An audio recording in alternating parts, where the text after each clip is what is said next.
Welcome, आप सभी लोगों का अच्छी क्लास में स्वागत है। लास्ट क्लास में जो परिचर्चा कर रहे थे उसी को कंटिन्यू करेंगे, है ना। उसको देखेंगे। अगर आप लोगों का कोई सवाल हो कल की क्लास को लेके तो बेहिचक पूछ लीजिए, एकदम निसंकोच होके पूछिए सवाल। जो भी हो मन में, जैसी भी उत्सुकता हो पूछिए आप लोग एकदम निसंकोच होके। शुरू करते हैं। क्वेश्चंस तो नजर नहीं आ रहे हमको अभी, अगर कुछ क्वेश्चंस होंगे तो पूछ लीजिएगा। चलिए शुरू करते हैं। अच्छा, शुरू करने से पहले एक छोटा सा बस मुझे ये इंफॉर्मेशन आप लोगों से चाहिए। सैटरडे को यानी कि परसों आप लोगों का ज्योग्राफी के अलावा क्या कोई दूसरी क्लास है? क्या हम लोग थोड़ा सा स्ट्रेच कर सकते हैं? आधा घंटा, 40-45 मिनट, उससे ज्यादा नहीं करूंगा, बस 40-45 मिनट ही। क्या सैटरडे को थोड़ा सा स्ट्रेच कर लूं? आधे घंटे, 40-45 मिनट।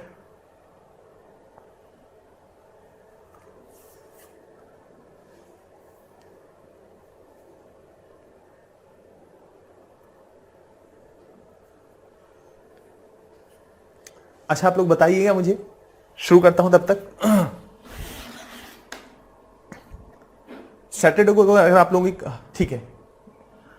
अच्छा,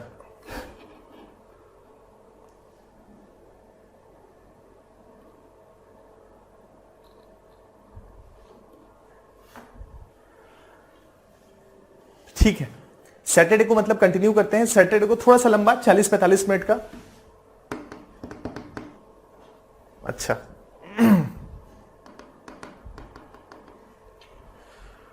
अच्छा ठीक है, चलिए इसको थोड़ा क्लास के लास्ट में भी देख लेंगे।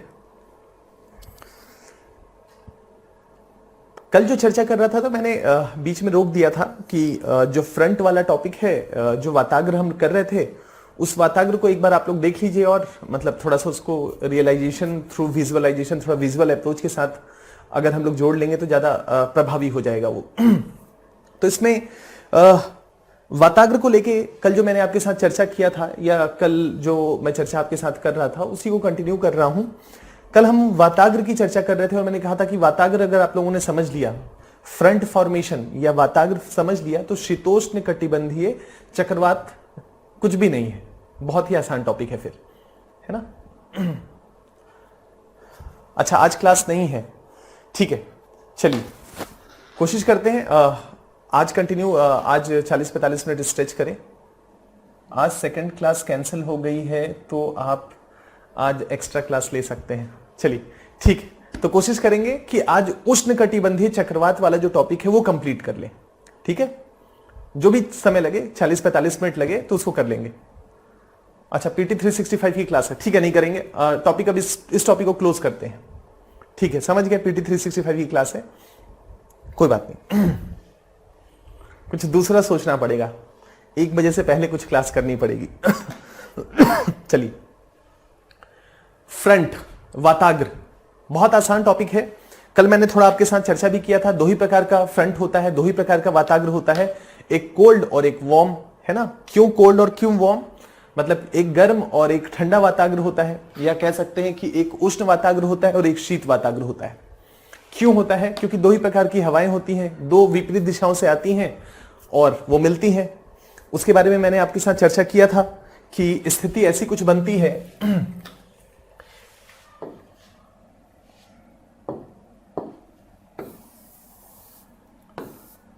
0 डिग्री, 23.5 डिग्री। यहां से हवाएं चलती हैं इस दिशा की ओर, इधर से हवाएं चलती हैं इस दिशा की ओर। ये हवाएं कहां चलती हैं? 40 डिग्री के पास, है ना। 40-45 से मान लीजिए 60 डिग्री इधर। और ये जो ध्रुवीय क्षेत्र है, यहां से हवाएं इस दिशा की तरफ चलती हैं। ये हवा ठंडी होगी, ये हवा जो यहां से होगी वो गर्म होगी, है ना। ये गर्म हवा आगे चलेगी, ठंडी हवा चलेगी और ये दोनों आपस में मिलेंगे तो गर्म हवा ठंडी हवा को धक्का दे रही होगी, कह रही होगी नहीं मैं ज्यादा मजबूत हूं, है ना, मेरे पास ज्यादा क्षमता है, मेरे पास ज्यादा ताकत है, मैं आगे बढ़ूंगा। ठंडी हवा कह रही होगी नहीं मैं ज्यादा मजबूत हूं, मेरे अंदर ज्यादा गति है, मैं 100 किलोमीटर प्रति घंटे की रफ्तार से बह रही हूं तो मैं आपको ज्यादा धक्का दे सकती हूं। तो ये हवा इधर से इसको धक्का दे रही होगी, ये हवा इधर से इसको धक्का दे रही होगी, तो दोनों जहां पर मिल रहे होंगे वो होगा वाताग्र, है ना, वो होगा वाताग्र। ये हम लोगों ने कल समझ लिया था। अब आपके सामने ये जो बना हुआ है इमेज, इस इमेज को देखना है। पहले तो इस इमेज को देखते ही सारे दुविधा क्लियर हो जाएंगे। ये इमेज क्या है? इस इमेज में यहां पर जो रेड रेड रेड रेड नजर आ रहा है, ये इस बात को बताता है कि ये लाल वाला का मतलब है गर्म हवा या उष्ण हवा, है ना, दक्षिण से चलती चली आ रही है, इसके अंदर खूब गर्माहट है। और ये जो ठंडी हवा है, यानी कि जो नीचे वाला हिस्सा है, ये जो ब्लू ब्लू आप देख रहे हैं, ये ठंडा हवा है। तो ठंडा हवा नीचे बैठता है, गर्म हवा अपेक्षाकृत हल्का होता है तो वो ऊपर उठता है। यहां पर स्थिति कुछ ऐसी है कि ये जो ठंडी हवा इधर से आ रही है उसमें बहुत ज्यादा गति नहीं है ना, बहुत ज्यादा गति नहीं है या उसमें बहुत ज्यादा वेलोसिटी नहीं है। और जो गर्म हवा इधर से आ रही है उसमें अपेक्षाकृत गति है, उसमें ज्यादा ऊर्जा है। अब उसमें ऊर्जा है तो वो ठंडी हवा को पुश कर रहा है, तो इस पूरी प्रक्रिया में धीरे धीरे धीरे धीरे करके उठ रहा है। क्यों उठ रहा है? क्योंकि ठंडी हवा इसको नहीं पुश कर रही है, गर्म हवा इसको पुश कर रही है। गर्म हवा क्यों पुश कर रही है? क्योंकि इसमें अपेक्षाकृत ज्यादा गति है। तो चूंकि गर्म हवा हल्की होती है तो उस ठंडी हवा के साथ साथ धीरे धीरे धीरे धीरे करके ऊपर उठ रही है। ध्यान से इस एंगल को देखिए, ये एंगल बहुत ही जेंटल है, बहुत ऐसे खड़ा ढाल नहीं है, आराम से धीरे धीरे धीरे धीरे करके ये गर्म हवा ऊपर उठ रही है। और उस पूरी प्रक्रिया में देखिए ध्यान से, यहां बादलों का निर्माण होना शुरू हो जाएगा, है ना, बादलों का निर्माण होना शुरू हो जाएगा। क्यों? ये गर्म हवा जब ऊपर उठेगी तो ठंडी होगी तो उसकी सापेक्षिक आर्द्रता 100% के आसपास पहुंचना शुरू होगी और उस पूरी प्रक्रिया में संघनन होगा, कंडेंसेशन की प्रक्रिया शुरू होगी। और उस कंडेंसेशन की प्रक्रिया का मतलब है कि बारिश का होना। लेकिन यहां पर बारिश मूसलाधार नहीं होगी, बहुत धीमा धीमा होगा। जब ये वार्म फ्रंट या जो उष्ण वाताग्र है, जब ये ज्यादा एक्टिव होगा तो ये धीरे धीरे धीरे धीरे करके उठ रहा होगा। और अगर धीरे धीरे करके उठ रहा होगा, इसका मतलब है कि जो बादल बनने की प्रक्रिया है वो बहुत तीव्र नहीं है, ये जो संघनन की प्रक्रिया है बहुत तीव्र नहीं है, वो आराम से स्लोली हो रहा है। यानी कि यहां पर सापेक्षिक आर्द्रता 100% हुआ, बारिश हो गया। फिर ये बादल थोड़ा और ऊपर उठा या वो हवा और ऊपर उठी, उसकी सापेक्षिक आर्द्रता 100% हुई, बारिश हुआ। तो यहां पर ड्रिजल, धीमा बारिश होगा लेकिन अपेक्षाकृत थोड़ा लंबे समय तक होगा। क्लियर है? वार्म फ्रंट, ये हो गया आपका वार्म फ्रंट या उष्ण वाताग्र। अब इसको एक बार पढ़ेंगे तो क्लियर हो जाएगा। उष्ण वाताग्र में उष्ण वायु राशियां सक्रिय रहती हैं।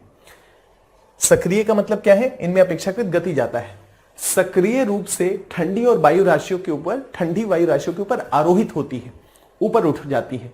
यही गर्म वायु नीचे से ठंडी होती है तो उस पूरी प्रक्रिया में एक तो ऊपर उठ रही है तो ठंडी हो रही है, और नीचे से ठंडी वायु उसको ठंडा कर रहा है, तो उस पूरी प्रक्रिया में सापेक्षिक आर्द्रता 100% पहुंच रही है और बारिश होने की संभावना को मजबूत कर रही है। यह गर्म वायु नीचे से ठंडी होती है तथा संघनन के बाद बादलों का निर्माण करती है तथा वर्षा होती है। शीत वाताग्र के विपरीत इसमें तापमान और पवन की दिशा में धीरे धीरे परिवर्तन होता है। तापमान और पवन की दिशा तेजी से नहीं बदलता है, और इसमें तापमान और पवन की दिशा में धीरे धीरे परिवर्तन होता है, यानी कि तापमान धीरे धीरे परिवर्तन हो रहा है। इसका जो स्लोप है वो जेंटल है, मतलब धीरे धीरे करके ऊपर उठ रहा है, तो तापमान में जो परिवर्तन होगा, ऊपर उठने की प्रक्रिया में जो तापमान में परिवर्तन होगा धीमा होगा। सपोज अगर यह हवा सीधे ऊपर उठ जाती, इतनी ही दूरी अगर सीधे ऐसे होता तो अपेक्षाकृत तापमान तीव्र गति से बदलता, लेकिन जेंटल स्लोप है, इसका मतलब है कि तापमान भी धीरे धीरे परिवर्तित होगा। ये क्या हो गया? ये हमारा हो गया उष्ण वाताग्र, वार्म फ्रंट। क्लियर है? इसका मतलब है कि ये जो 40 से 60 डिग्री का क्षेत्र है ना, 40 से 60 डिग्री अक्षांशीय क्षेत्र है उत्तर और दक्षिणी गोलार्ध में, यहां पर इस उष्ण वाताग्र के द्वारा वर्षा होती है। इसका मतलब हो गया कि जर्मनी, एक बार आप लोग एटलस खोल लीजिए, विश्व का मैप देखिए, एटलस ओपन करिए और विश्व का मैप देखिए। 40 से 60 डिग्री के बीच में बहुत सारे देश अवस्थित हैं अगर आप मैप देखेंगे तो अगर मैं कहूं कि जर्मनी में इस उष्ण वाताग्र से बारिश होती है तो होती है, फ्रांस में होती है, थोड़ा सा और मैं आगे बढ़ूं और मैं कहूं कि चेक रिपब्लिक, पोलैंड, इन सब देशों में भी बारिश होती है। थोड़ा मैं यूरोप को छोड़ के अमेरिका की तरफ जाऊं तो और कहूं कि यूनाइटेड स्टेट्स ऑफ अमेरिका, संयुक्त राज्य अमेरिका में भी ऐसे बारिश होती है। क्लियर है? इसका मतलब ये हो गया, इसका मतलब हो गया कि ये जो फ्रंट फॉर्मेशन हो रहा है या जो उष्ण वाताग्र है, ये मध्य अक्षांशीय क्षेत्र की जलवायु को प्रभावित करता है।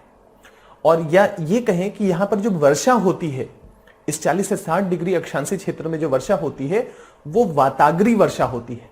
आपको ध्यान होगा 3 प्रकार के वर्षा की चर्चा जब मैं आपसे कर रहा था, एक संवहनीय वर्षा, एक पर्वतीय वर्षा और तीसरा मैंने कहा था कि वाताग्री वर्षा, वाताग्र फ्रंट, है ना। ये वाताग्री वर्षा की चर्चा मैं विस्तार से आपके साथ आने वाली क्लासेस में करूंगा, अगर आपको ध्यान हो तो। यही है वो टॉपिक, वाताग्री वर्षा या वाताग्र के द्वारा वर्षा कहां पर होता है, 40 से 60 डिग्री अक्षांशीय क्षेत्र के बीच में। ये एक प्रभावी तरीका है ना। क्यों? क्योंकि 2 विपरीत दिशाओं से हवाएं आके मिलती है। तो हमने वार्म फ्रंट के बारे में एक समझदारी बना ली कि वार्म फ्रंट ये होता है, ठीक है। अब ऐसे ही जरा ये सोचिए, इमेजिन करिए थोड़ा कि चलो इधर से भी हवा आ रही है, इधर से भी हवा आ रही है। मान लो इधर की हवा की गति ज्यादा है, यानी कि जो उष्ण हवा है उसकी गति ज्यादा है, ठीक है। गति ज्यादा है तो ये ऊपर उठ रहा है, हल्का है ऐसे भी इसको ऊपर उठना है, लेकिन ये ज्यादा आगे बढ़ रहा है ना, ये ज्यादा आगे मूव कर रहा है। लेकिन इसके एक विपरीत स्थिति भी तो हो सकती है, एक ऐसा कंडीशन भी तो विकसित हो सकता है जिसमें ये जो उष्ण हवा है उसमें अपेक्षाकृत गति ज्यादा ना हो, ज्यादा वेलोसिटी ना हो, ज्यादा तेजी से आगे नहीं बढ़ रहा हो। उसकी तुलना में जो ठंडी हवा है वो ज्यादा एग्रेसिव हो, ज्यादा तेजी से बढ़ रहा हो। ये भी तो हो सकता है, ऐसी स्थिति भी तो हो सकती है। तो उसको हम क्या कहेंगे? तो उसको हम कहेंगे कोल्ड फ्रंट, है ना, कोल्ड फ्रंट। अब इसको देखिए, ये जो इमेज है इसको ध्यान से देखिए पहले, है ना, जितना आत्मसात कर सकते हैं। ये नीला वाला जो है वो ठंडी हवा है। ध्यान से देखिए, यहां पर नीले वाले हवा में ज्यादा गति है और ये लगातार गर्म हवा को धक्का दे रहा है।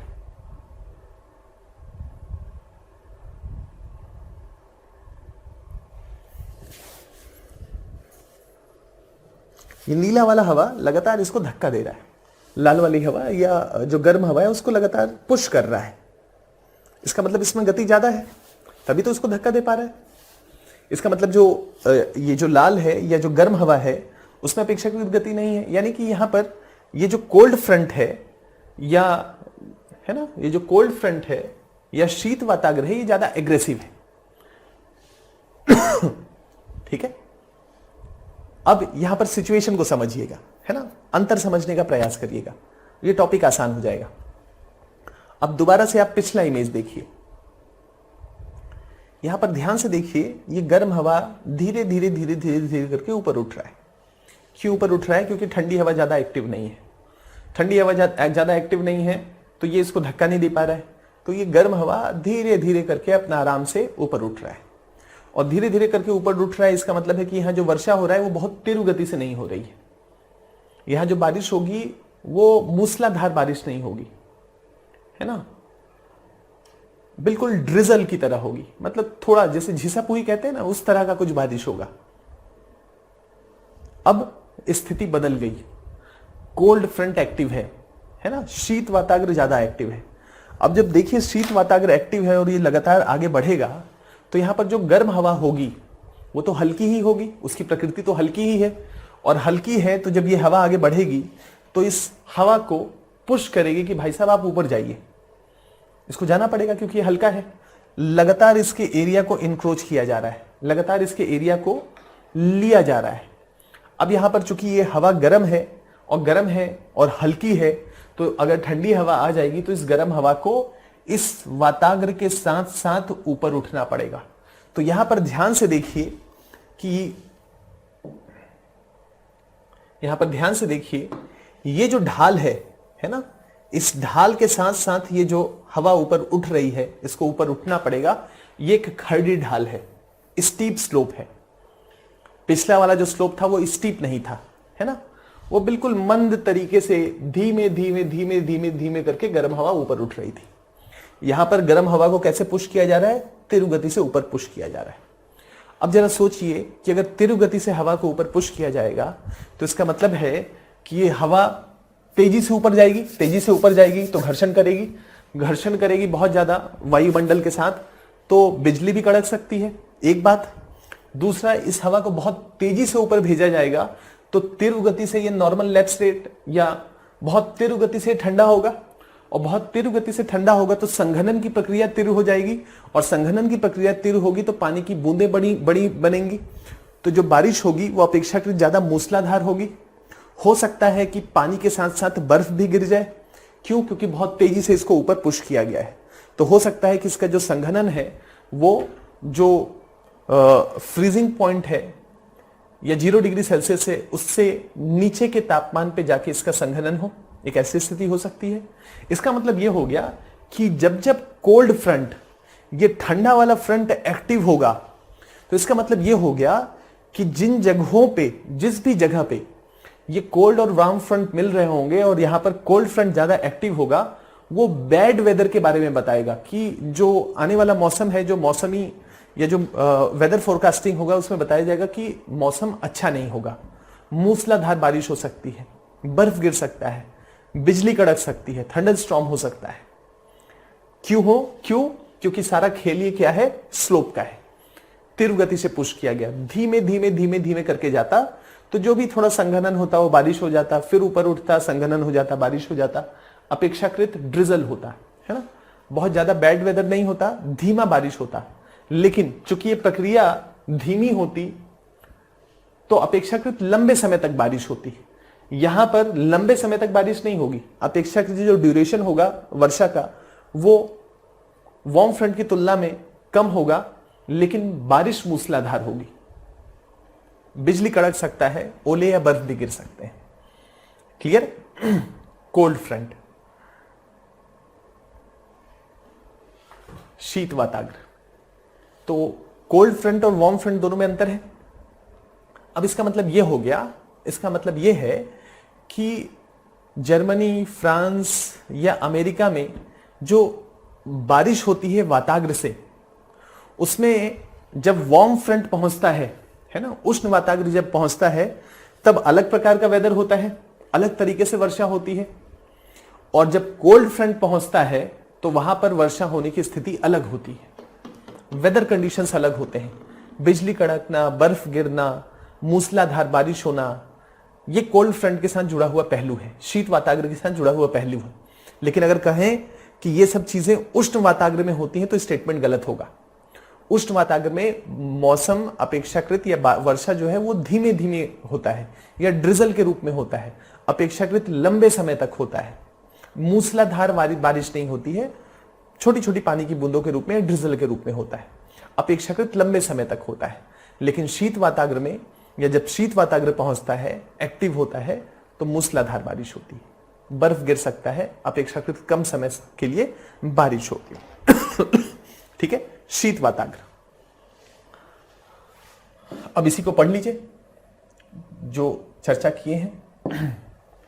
जब शीतल वायु अधिक सक्रिय होती है एवं उष्ण और हल्की वायु राशियों को ऊपर आरोहित करती है ना, उष्ण वायु को लगातार ऊपर की तरफ पुश कर रही है, तो इस संपर्क क्षेत्र को, इस कांटेक्ट जोन को जहां पर ऐसा संपर्क हो रहा है, इसको हम शीत वाताग्र कहते हैं, क्योंकि यहां पर कोल्ड फ्रंट या शीत वाताग्र ज्यादा एक्टिव है।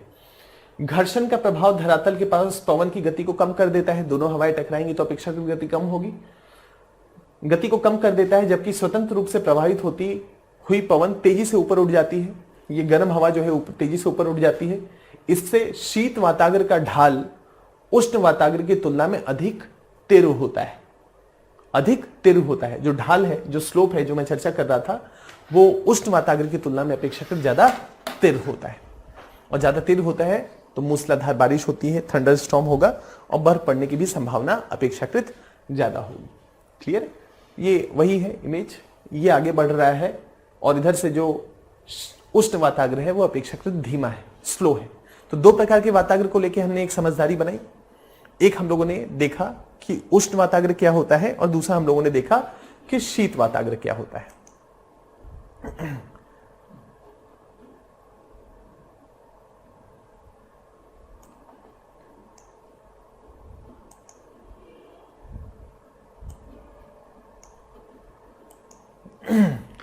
तो ये हम लोगों ने समझ लिया। अब दो प्रकार के फ्रंट देखे या वाताग्र देखे तो एक तीसरा भी देखते हैं, है ना। दो देखे तो एक तीसरा भी देखते हैं।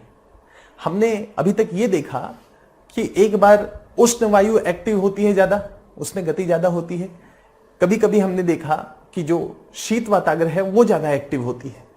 ठीक, क्या एक ऐसी स्थिति नहीं हो सकती है जहां पर दोनों की गति लगभग बराबर हो, यानी कि दोनों पहलवान लगभग बराबर ही हो, कोई किसी को हरा नहीं पा रहा हो, दोनों सारे पूरी कोशिश कर लें, है ना, कि मैं इसको धक्का दे दूं, मैं इसको पटकनी दे दूं, लेकिन दोनों एक दूसरे को पुश नहीं कर पा रहे हैं, है ना। दोनों में ऊर्जा समान हो सकती है, दोनों की गति समान हो सकती है। अब ऐसी स्थिति को क्या कहा जाए? ऐसा भी तो हो सकता है एक सिचुएशन कि दोनों हवाएं आए, टकरा जाएं और दोनों एक दूसरे को धक्का नहीं दे पा रहे। ये इसको धक्का नहीं दे पा रहा है, ये इसको धक्का नहीं दे पा रहा है, तो दोनों यहीं पर ठहर जाएंगे, यहीं पर रुक जाएंगे जब तक दोनों में से किसी एक की ऊर्जा कम ना हो जाए। तो दोनों वहीं पर उलझे हुए रहेंगे। ऐसा भी तो एक वाताग्र बन सकता है। तो इस वाताग्र को क्या कहेंगे? इस वाताग्र को कहेंगे स्टेशनरी फ्रंट। इस वाताग्र को क्या कहेंगे? इस वाताग्र को कहेंगे स्टेशनरी फ्रंट या स्थायी वाताग्र। एक ही जगह पे स्थिर हो गया है, एक ही जगह पे स्थिर हो गया। अब ध्यान से इस इमेज को देखिए, ये ठंडा है, ये गर्म है, ये शीत वाताग्र है, ये उष्ण वाताग्र है। दोनों की ऊर्जा लगभग बराबर है, दोनों एक दूसरे को धक्का देने की कोशिश कर रहे हैं। ये इसको धक्का देने की कोशिश कर रहा है, ये इसको धक्का देने की कोशिश कर रहा है, दोनों की ऊर्जा बराबर है। टच से मस नहीं हो रहे हैं, दोनों एक दूसरे के एरिया को इन्वेड नहीं कर पा रहे हैं। ऐसी स्थिति में हम इसको कहते हैं स्टेशनरी फ्रंट या स्थायी वाताग्र। कोई किसी को आगे पीछे नहीं कर पा रहा है, एक ही जगह पे दोनों की ऊर्जा लगभग समान होने के कारण वहां पर स्थिर हो गई है। यह है स्टेशनरी फ्रंट। अब अगर स्टेशनरी फ्रंट किसी जगह पे स्थापित हो जाए तो क्या हो? तो भी वहां बारिश होगी।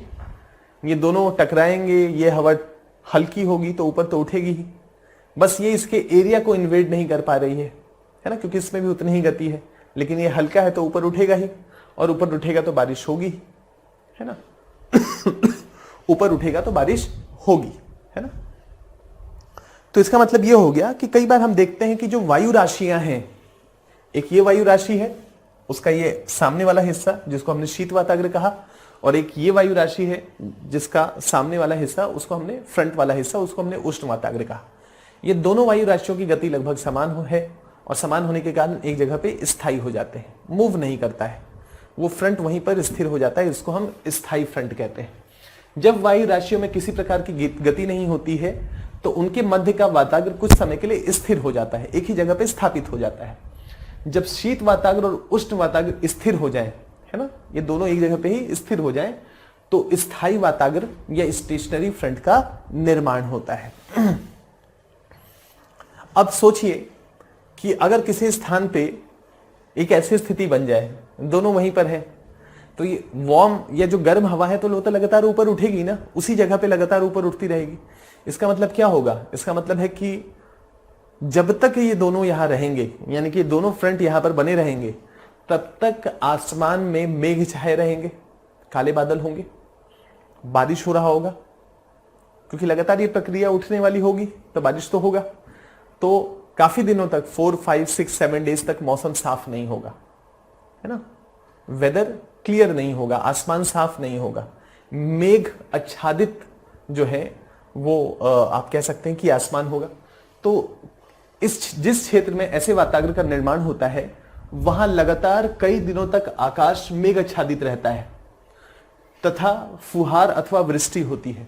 हल्का बारिश होगा या खूब तेज भी बारिश हो सकता है, लेकिन वेदर क्लियर नहीं होगा, आसमान साफ नहीं होगा। ऐसी स्थिति में इमेजिन करिए कि एक कोल्ड फ्रंट और वार्म फ्रंट एक जगह पे एक्टिव है और दोनों एक जगह पे स्थापित हो गए हैं और 6-7 दिन तक ऐसा स्थिति बना हुआ है, तो सोचिए कि कैसा महसूस होगा। एक दिन बारिश हो, दूसरे दिन बारिश होने लगे तो स्थिति गंभीर हो जाती है, या 3-4 घंटे भी मूसलाधार बारिश हो जाए दिल्ली में तो दिल्ली के बहुत सारे एरिया ऐसा लगता है जैसे कि फ्लड वाली स्थिति हो गई है। तो इमेजिन करिए कि 6-7 डेज तक अगर ऐसी स्थिति बनी रहे तो वेदर के पॉइंट ऑफ व्यू से क्लियर नहीं है ना। तो स्थायी जो वातावरण होते हैं उसमें मौसम साफ नहीं होता है, आसमान में लंबे समय तक बादल छाए रहते हैं। इस वातावरण का निर्माण तब होता है जब दो वायु राशियां एक दूसरे के विपरीत बल लगाती हैं, लेकिन दोनों में से कोई भी इतनी शक्तिशाली नहीं होती है कि दूसरे को स्थानांतरित कर सके। लगभग दोनों के पास समान बल होता है। इस पूरी प्रक्रिया में स्थायी वातावरण का निर्माण होता है। तो हमने एक देखा कोल्ड फ्रंट, हमने एक देख लिया जो उष्ण वातावरण, और तीसरा एक ऐसा स्थिति जहां पर दोनों आपस में टकरा रहे हैं।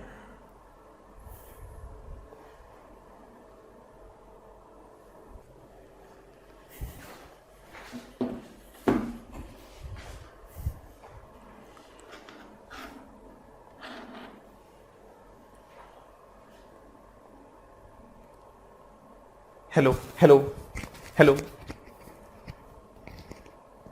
हेलो हेलो,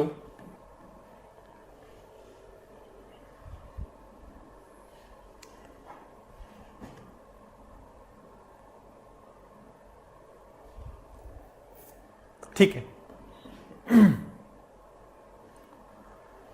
ठीक है। वीडियो फ्रीज हो गया था, वीडियो रुक गया था, ठीक है, तो थोड़ा सा इशू था। चलिए वीडियो फ्रीज हो गया था, रुक गया था, कैमरा का वायर थोड़ा सा या जो भी था हैंग हो गया था थोड़ा। चलिए तो मैं जो कहना चाहता हूं ये कि हम लोगों ने देखा कि एक उष्ण वातावरण होता है, एक शीत वातावरण होता है, और एक तीसरी और स्थिति होती है जिसको हम स्थायी वातावरण कहते हैं। क्लियर है? यूपीएससी प्रारंभिक परीक्षा के पॉइंट ऑफ व्यू से वातावरण के संदर्भ में कुछ कथन दे सकता है ना। उष्ण वातावरण के कुछ कैरेक्टरिस्टिक्स आपसे दे सकता है कि उष्ण वातावरण का जो ढाल होता है वो अपेक्षाकृत तीव्र ढाल होता है। स्टेटमेंट गलत होगा, जेंटल ढाल होगा, धीमा होगा ढाल। शीत वातावरण के बारे में स्टेटमेंट देगा कि शीत वातावरण का जो ढाल होता है या जो स्लोप होता है वो बहुत ही मध्यम होता है या मध्यम होता है, स्टीप होता है, तीव्र ढाल होता है।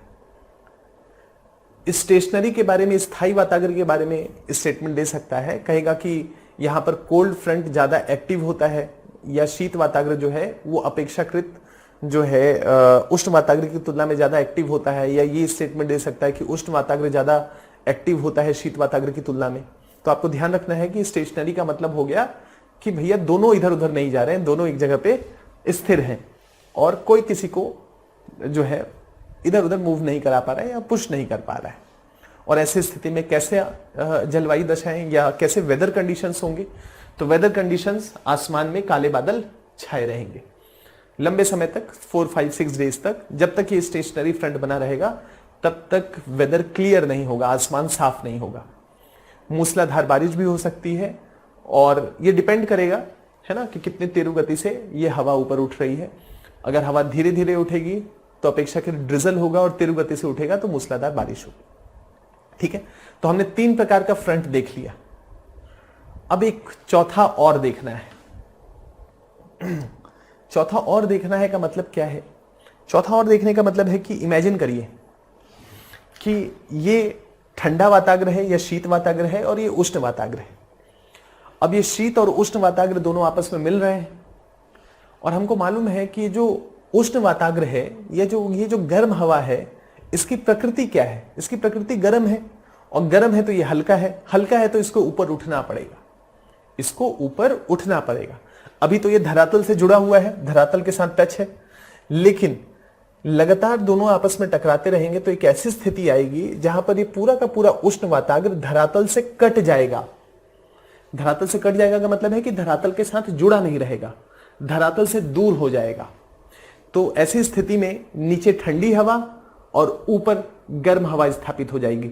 गर्म हवा अपने सोर्स से, धरातल से कट जाएगी, दूर हो जाएगी। एक ऐसी स्थिति भी हो सकती है। इसको क्या कहेंगे? तो इसको कहते हैं ऑक्लूडेड फ्रंट। इसको क्या कहते हैं? इसको कहते हैं ऑक्लूडेड फ्रंट या अधिविष्ट वातावरण। ऑक्लूजन, ऑक्लूजन का मतलब है कि जो फ्रंट है अब वो बिखरने ही वाला है। जो वातावरण बना था अब वो टूटने ही वाला है, वो खत्म ही होने वाला है। वाताग्र का मतलब है दो विपरीत दिशाओं से हवाएं विपरीत कैरेक्टर की आके मिल रही हैं। अब जब दोनों टकराते टकराते ठंडी हवा नीचे और गर्म हवा ऊपर, और पूरी की पूरी गर्म हवा जब ऊपर हो जाएगी और ठंडी हवा नीचे हो जाएगी, तो दोनों तो अब टकराएंगे नहीं, और दोनों जब टकराएंगे नहीं तो वाताग्र कहां बनेगा? वाताग्र लगभग खत्म होने वाला है। इसको क्या कहेंगे? इसको कहेंगे अधिविष्ट वाताग्र। अब ध्यान से इस इमेज को देखिए, जो मैंने बोला बस उसी पे फोकस करते हुए ध्यान से जरा सोचिए इसके बारे में।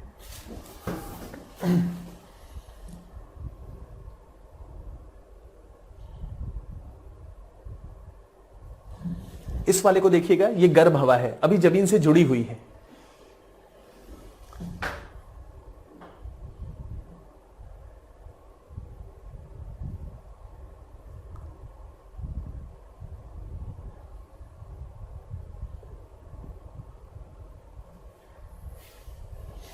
गर्म हवा है, ये ठंडी हवा है, या शीत वाताग्र है, और ये उष्ण वाताग्र है। दोनों आपस में टकराए। अब ये शीत वाताग्र धरातल से जुड़ा हुआ है, लेकिन इस पॉइंट पे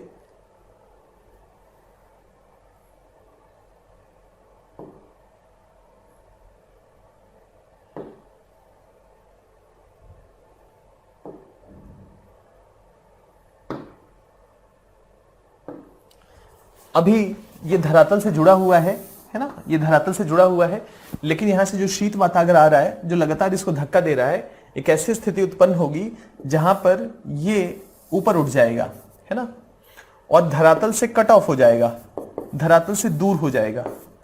इसका मतलब है कि ये ऊपर उठ गया और ये नीचे स्थापित हो गया। ऐसी स्थिति में, ये ऐसे पोजीशन पे अब दोनों आपस में टकराएंगे नहीं, और टकराएंगे नहीं तो वाताग्र नहीं बनेगा। तो यहां पर ये लगभग लास्ट स्टेज है वाताग्र का, जहां पर ये ठंडी हवा लगातार इसको पुश करती है, और एक ऐसी स्थिति आती है जहां पर गर्म हवा अपने धरातल से, अपने सोर्स से कट ऑफ हो जाती है, और ये इस शीत वाताग्र के ऊपर स्थापित हो जाती है। ऐसी स्थिति को हम अधिविष्ट वाताग्र के नाम से जानते हैं। ऐसी स्थिति को हम क्या कहेंगे? अधिविष्ट वाताग्र। ये ऊपर उठ गया, है ना, ऐसी स्थिति को हम अधिविष्ट वाताग्र कहेंगे। ऑक्लूडेड फ्रंट, यानी कि बस अब ये जो वाताग्र है, अब जो उसने यात्रा शुरू की थी, दोनों आपस में टकराए थे, कभी शीत वाताग्र कभी उष्ण वाताग्र एक्टिव, कभी दोनों की गति लगभग समान, जिसके कारण दोनों एक जगह पे स्थायी हो गए। उसके बाद एक ऐसी स्थिति जहां पर गर्म हवा लगातार ऊपर उठती गई है, और धीरे धीरे करके ठंडी हवा उसको पुश करती गई, और गर्म हवा पूरे अपने सोर्स से या धरातल से कट ऑफ हो गई। नीचे ठंडी हवा, ऊपर गर्म हवा, है ना। इसका मतलब है दोनों टकरा नहीं रहे हैं, वाताग्र फॉर्मेशन कंप्लीट हो गया। अब ये चक्र जो था वो कंप्लीट हो गया। यदि एक वायु राशि पूर्णतः धरातल के ऊपर उठ जाए तो ऐसे वाताग्र को हम अधिविष्ट वाताग्र कहते हैं। जब शीत वाताग्र अपने तीव्र गति के कारण उष्ण वाताग्र तक पहुंचकर उससे मिल जाता है, तो धरातल के साथ उष्ण वायु राशि का संपर्क टूट जाता है या समाप्त हो जाता है, एवं अधिविष्ट वाताग्र का निर्माण होता है। अधिविष्ट वाताग्र सामान्यतः निम्न वायुदाब वाले क्षेत्रों के आसपास निर्मित होता है।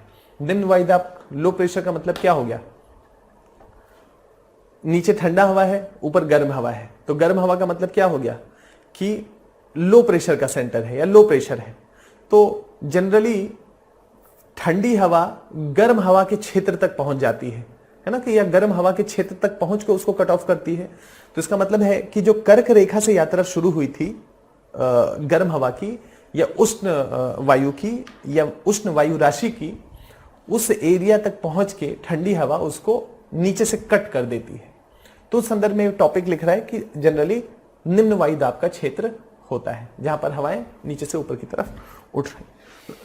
अधिविष्ट वाताग्र या ऑक्लूडेड फ्रंट, बस इतना आपको समझदारी रखना है इसके संदर्भ में, है ना। ये ऑक्लूजन है, ऑक्लूडेड फ्रंट है। तो हम लोगों ने 3-4 प्रकार का फ्रंट देखा। हमने देखा शीत वाताग्र, हमने देखा उष्ण वाताग्र, हम लोगों ने देखा स्थायी वाताग्र, और हम लोगों ने देखा ऑक्लूडेड फ्रंट, है ना। इन 3-4 चीजों को हम लोगों ने समझ लिया। अब इन्हीं के बारे में ये चार्ट बना दिए हैं, है ना। ये 4 जो वाताग्र की चर्चा की है, शीत, उष्ण, स्थायी और अधिविष्ट, ये 4 वाताग्र के अपने अपने फीचर्स हैं। ये जो है ये इंडिकेशन होता है, यानी कि क्लाइमेटोलॉजिस्ट इस इंडिकेशन का इस्तेमाल करते हैं, है ना। ये जब ऐसा ब्लू लाइन हो और नीचे की तरफ उसका एरो हो, अगर नीचे की तरफ ऐसा उसका एरो हो तो हम उसको शीत वाताग्र कहते हैं, है ना। जब रेड हो और गोला या जो सेमी सर्कल है वो ऊपर बना हुआ हो, उसका मतलब है वहां पर उष्ण वाताग्र ज्यादा एक्टिव है। स्टेशनरी फ्रंट का मतलब है कि लाल नीला वैसा बना दीजिए, नीला नीला नीचे लाल ऊपर, नीला लाल ऐसे करके बना दीजिए, तो ये क्या होगा, स्थाई। और अधिविष्ट का मतलब क्या हो गया, अधिविष्ट का मतलब हो गया कि ये जो था इन सबको आप ऊपर नीले कलर का बना दीजिए, arrow half circle, arrow half circle, इसको हम अधिविष्ट वाताग्र। क्यों इसको समझा रहा हूं, कहीं अगर इमेज के माध्यम से प्रिंट करके मैच करने के लिए दे दे कि ये चारों को और इनको आपस में मैच करने के लिए दे दे तो भी आप कर सके, है ना। ऐसा सवाल अभी पूछा नहीं है, कभी पूछा नहीं है, लेकिन अगर पूछ ले तो उस संदर्भ में अगर मैचिंग वाले सवाल बने तो आपको ये ध्यान रखना है। क्लियर है। लेकिन सवाल बनेगा नहीं ऐसा, इसलिए नहीं बनेगा क्योंकि ब्लैक एंड व्हाइट में होता है, ऐसा कलर्ड कहां से लेके आएंगे, है ना। कलर प्रिंट करना पड़ेगा, तो जब कलर प्रिंट की शुरुआत होगी कभी एग्जामिनेशन में तो हो सकता है। चलिए, लेकिन ये फीचर्स जो मैंने आपके साथ चर्चा किया था, शीत वाताग्र, उष्ण वाताग्र, उसका ध्यान रखिएगा। वाताग्र निर्माण की प्रक्रिया मैंने विस्तार से आपको बताई है कि शीत वायु अपेक्षाकृत ज्यादा एक्टिव होगा, है ना, गर्म वायु अपेक्षाकृत ज्यादा एक्टिव नहीं होगा, वही पॉइंट यहां पर लिखा हुआ है। और मौसम कैसा होगा, तो शीत वाताग्र के साथ मैंने आपको बताया था कि मौसम अच्छा नहीं होगा, है ना, तेजी से हवा को ऊपर उठाया जाएगा तो तड़ित झांझा बनेगा, है ना, थंडर स्टॉर्म्स होगा, तेज तूफान आ सकता है, तीव्र गति से हवा ऊपर उठी है। टोर्नेडो क्या होता है चर्चा करेंगे संभवतः आज की क्लास में, नहीं तो कल की क्लास में। वाताग्र के क्षय के पश्चात तापमान में कमी तथा शुष्क वायु, मतलब जब वाताग्र चला जाएगा तो शुष्कता आ जाएगी। कुल मिला के जो बारंबार वर्षा होगी, तूफान आना, बिजली कड़कना, ये अच्छे मौसम का जो है इंडिकेशन नहीं है। तो एक ऐसी स्थिति होगी। उष्ण वाताग्र में हल्की वर्षा होगी, क्यों, क्योंकि धीमे धीमे धीमे करके हवा ऊपर उठ रही है, तो थोड़ा सा ऊपर उठी, है ना, संघनन या कंडेंसेशन पॉइंट तक पहुंची, बारिश हो गया, फिर थोड़ा ऊपर उठी, अपने सेचुरेशन पे पहुंची, यानी कि सापेक्षिक आर्द्रता 100% हुई, फिर बारिश हो गया, धीमा धीमा बारिश होगा, है ना। हल्की वर्षा, उच्च तापमान तथा आर्द्रता, क्यों उच्चतर तापमान, क्योंकि गर्म हवा वहां पर ज्यादा एक्टिव है।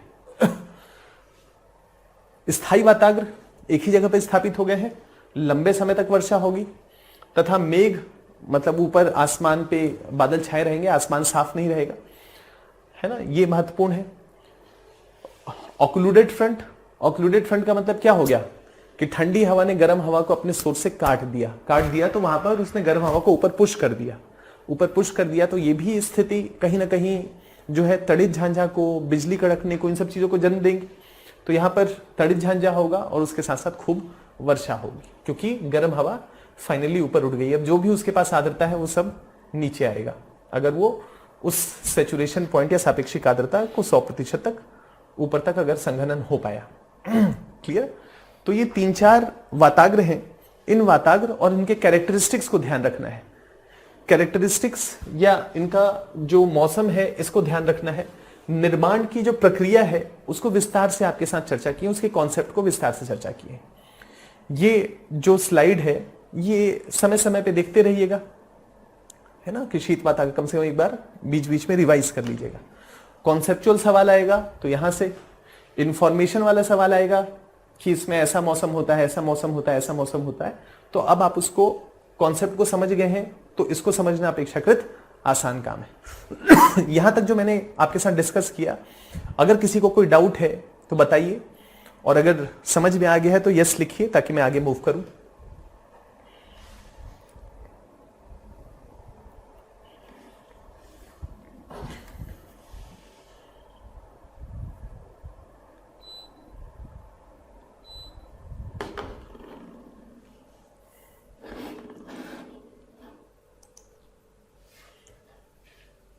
यहां तक जो मैंने वाताग्र चर्चा की आपके साथ, उष्ण, शीत, स्थायी और ऑक्लूडेड फ्रंट,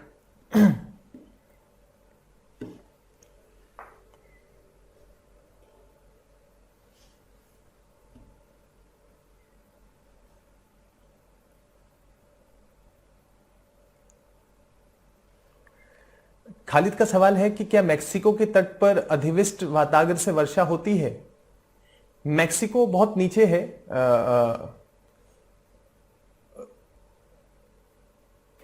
खालिद, यहां पर जो वर्षा होती है जनरली मॉनसूनी वर्षा होती है। मैक्सिको के तट पे जो वर्षा होती है वो जनरली मॉनसूनी वर्षा होती है। तो चर्चा करेंगे उसका कल, नहीं तो परसों तो पक्का शुरू हो जाएगा ये टॉपिक कि मैक्सिको में कैसी जलवायु होती है। ध्यान से देखिए खालिद, एक बार आप देख लीजिएगा एक बार, फिर मुझे मैप में फिर बताइएगा। जरा देखिए कि मैक्सिको का लोकेशन या मैक्सिको का जो लोकेशन है और उत्तर भारत का जो लोकेशन है क्या लगभग वो समान है? अक्षांशीय विस्तार देख के एक बार मुझे बताइएगा। बाकी सब लोगों को क्लियर हो गया? ठीक है, चलिए गुड, मूव करते हैं आगे। ये टॉपिक था तो आसान, कोई मुश्किल नहीं था। जनरली सवाल पूछा जाता है, प्रारंभिक परीक्षा के पॉइंट ऑफ व्यू से भी सवाल आता है और मुख्य परीक्षा के पॉइंट ऑफ व्यू से भी सवाल आता है। वाताग्र से क्या आप समझते हैं? वाताग्र के विभिन्न चरणों का विस्तार से व्याख्या करिए। तो विस्तार से व्याख्या क्या करना है? इन चारों वाताग्रों के बारे में, उसके निर्माण की प्रक्रिया और उसके जुड़े हुए मौसम के बारे में एग्जामिनर को बता देना है। हो गया टॉपिक ये कंप्लीट, है ना? बस इतना बताना है। थोड़ा सा जो डायग्राम पीछे दिखाए हैं वैसे डायग्राम से एग्जामिनर को बता के दिखा दीजिए कि सर ऐसा होता है, ऐसा होता है, इसमें ऐसा होता है। एग्जामिनर को क्लियर हो जाएगा। चलिए मूव करते हैं आगे। तो हम लोगों ने वाताग्र वाला टॉपिक समझ लिया। अब मैंने आप लोगों को कहा था शुरू में इस टॉपिक को शुरू करने से पहले कि अगर वाताग्र समझ लिए तो शीतोष्ण कटिबंधीय चक्रवात समझ में आ जाएगा। शीतोष्ण कटिबंधीय चक्रवात समझ में आ जाएगा, ये मैंने आपसे कहा था। ठीक है, तो अब हम जो अगले टॉपिक की तरफ मूव कर रहे हैं वो है शीतोष्ण कटिबंधीय चक्रवात। ये जो टॉपिक है ये है बहिरुष्ण कटिबंधीय चक्रवात या शीतोष्ण कटिबंधीय चक्रवात। एग्जामिनर आपको, या अगर ट्रांसलेशन अच्छा नहीं हुआ तो बहिरुष्ण कटिबंधीय चक्रवात से आप क्या समझते हैं, और ट्रांसलेशन ठीक हुआ क्यों? क्योंकि अंग्रेजी में तो टेम्परेट ही कहेंगे, है ना? तो अगर शीतोष्ण कटिबंधीय चक्रवात कहें तो जनरली किताबों में ये शब्द का इस्तेमाल होता है ना? एनसीईआरटीज में भी शीतोष्ण कटिबंधीय चक्रवात है, लेकिन कई बार एक्स्ट्रा ट्रॉपिकल साइक्लोन का भी इसको नाम दिया जाता है। क्यों? क्योंकि ये जो है आपको उष्ण कटिबंधीय क्षेत्र के से ज्यादा दूर है, तो उस संदर्भ में इसको एक्स्ट्रा ट्रॉपिकल, ट्रॉपिकल के उस तरफ, यानी कि 23.5 डिग्री या 30 या 35 डिग्री अक्षांश के और उत्तर में है, तो उस संदर्भ में कई बार इसको एक्स्ट्रा ट्रॉपिकल साइक्लोन कहा जाता है। एक्स्ट्रा ट्रॉपिकल साइक्लोन, बहिरुष्ण कटिबंधीय चक्रवात।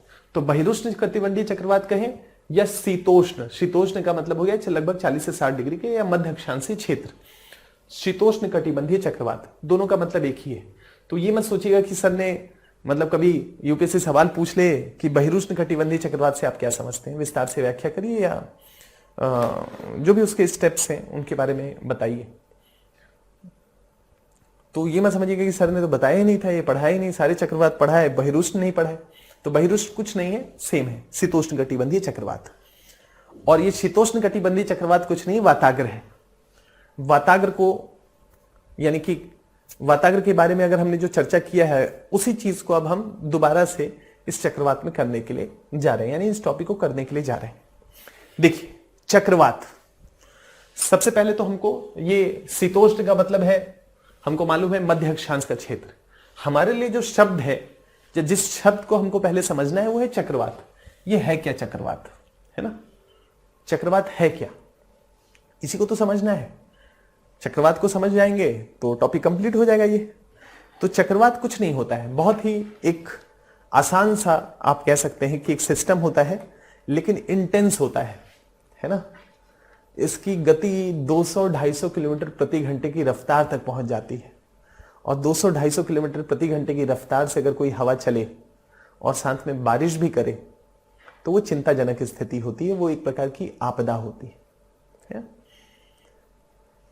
तो ये चक्रवात होते तो सिंपल सिस्टम है, बहुत ही सिंपल प्रोसेस से बनते हैं, लेकिन जब ये इंटेंस हो जाते हैं तो वो आपदा का रूप ले लेते हैं। और अगर नॉर्मल चलते रहते हैं, उनमें गति नहीं रहती है अपेक्षाकृत 40, 50, 60 किलोमीटर की गति से चलते हैं, तो फिर दिक्कत नहीं है, तब आराम से बारिश होती है, अच्छी बारिश होती है और वेदर कंडीशंस ठीक रहते हैं। चक्रवात। सिस्टम आसान है तो आसान है, बार बार मैं कह रहा हूं आसान है तो आसान क्यों है? तो आसान इसलिए है कि चक्रवात कुछ नहीं होता है, बहुत ही सिंपल सा सिस्टम होता है जिसमें चारों तरफ से हवाएं आती हैं, है ना, चारों तरफ से हवाएं चलती हैं। जैसे मान लीजिए कि आप कुछ फ्रेंड हैं, आपके जितने आप लोग फ्रेंड हैं, मान लीजिए कि कुछ फ्रेंड अगर किसी कॉमन स्थान पे मिलते होंगे, मान लीजिए कि कोई चाय की दुकान हो, ठीक है, या किसी फ्रेंड के रूम पे आप लोग मिल रहे हैं, तो वहां क्या होता है, वहां इकट्ठे होते ही बातें शुरू हो जाती है ना, कुछ चर्चा चलनी शुरू हो जाती है। तो कह सकते हैं कि, कहते हैं ना कि चाय जो है या चाय पे जो चर्चा है उसको कहा जाता है कि कुछ नहीं है, चाय पे चर्चा एक्चुअली में एक साइक्लोन की तरह है, बहुत सारे विचारों का आदान प्रदान बड़े ही कम समय में हो जाता है ना। तो चाय अपने आप में चाय ना होके एक चक्रवाती चाय हो जाती है, जहां पर विचारों का अपेक्षाकृत खूब आदान प्रदान होता है। तो कुछ वैसा ही समझिए कि सारे मित्र जब मिल रहे हैं, 4-5 मित्र मिले और कहीं पर बैठ के खूब चर्चा करते हैं, तो वैसा ही कुछ समझिए कि जो हवाएं चल रही हैं, है ना, वो हवाएं कहीं से भी चल रही हो, कहीं पर जाके वो मिल जाती हैं, सब इकट्ठी हो जाती हैं, कहीं पर जाके इकट्ठी हो रही, कहीं पर जाके संगम हो रहा है, मिलन हो रहा है, इकट्ठे हो रहे हैं। तो जहां पर वो हवा इकट्ठी हो रही होगी, है ना, जहां पर वो हवा इकट्ठी हो रही होगी, इसका मतलब है कि क्यों इकट्ठी हो रही वहां पर कुछ अट्रैक्शन तो है। किसी एक मित्र के रूम में या एक कॉमन फ्रेंड के यहां अगर सभी लोग इकट्ठे हो रहे हैं तो कॉमन फ्रेंड सबका कॉमन है, सबके साथ उसकी मित्रता है, तभी सब लोग एग्री किए कि हाँ उसके यहां मिलना है। चाय की दुकान कोई पॉपुलर होगी जहां सब लोगों के लिए लगभग दूरी समान होगी, तो आप लोग कहेंगे कि नहीं कन्वीनियंट लोकेशन है, वहीं आते हैं, वहीं मिलते हैं। वैसे ही इमेजिन करिए कि हवाएं सब जगह, सब चारों दिशाओं से या 2 दिशाओं से हवाएं एक स्थान पे मिल रही। क्यों मिल रही हैं, क्यों मिलेंगी? आपके पास तो तर्क है कि कन्वीनियंट लोकेशन है, वो सबके मित्र हैं तो उनके यहां मिलते हैं, हवाएं वहां क्यों मिलेंगी? तो हमको मालूम है कि हवा हमेशा उच्च दाब से निम्न दाब की तरफ चलती है। हवा हमेशा उच्च दाब से, हाई प्रेशर से लो प्रेशर की तरफ चलती है, ये तो हमको मालूम है। इसका मतलब क्या हुआ कि हवा के लिए जो तर्क है वो ये है कि अगर दोनों हवाएं यहां पर मिल रही हैं तो इन दोनों हवाओं के लिए ये जो बीच का सेंटर होगा वो लो प्रेशर का सेंटर होगा, निम्न दाब का क्षेत्र होना चाहिए, तभी ये दोनों यहां मिलेंगे। तो दोनों के मिलने के पीछे का तर्क क्या हो गया? निम्न दाब का तर्क। तो दोनों जहां भी मिलेंगे वो निम्न दाब का क्षेत्र होगा। दोनों किसी चाय की दुकान पे मिलेंगे तो कॉमन पॉइंट होगा, किसी एक मित्र के यहां मिलेंगे तो कॉमन फ्रेंड होगा, जो सबका मित्र होगा, सब उसके साथ कंफर्टेबल होंगे, इसलिए वहां पर मिले। ऐसे ही हवाओं का अपना तर्क है कि वो लो प्रेशर का सेंटर होना चाहिए, निम्न दाब का क्षेत्र होना चाहिए। क्लियर है? निम्न दाब का क्षेत्र होना चाहिए।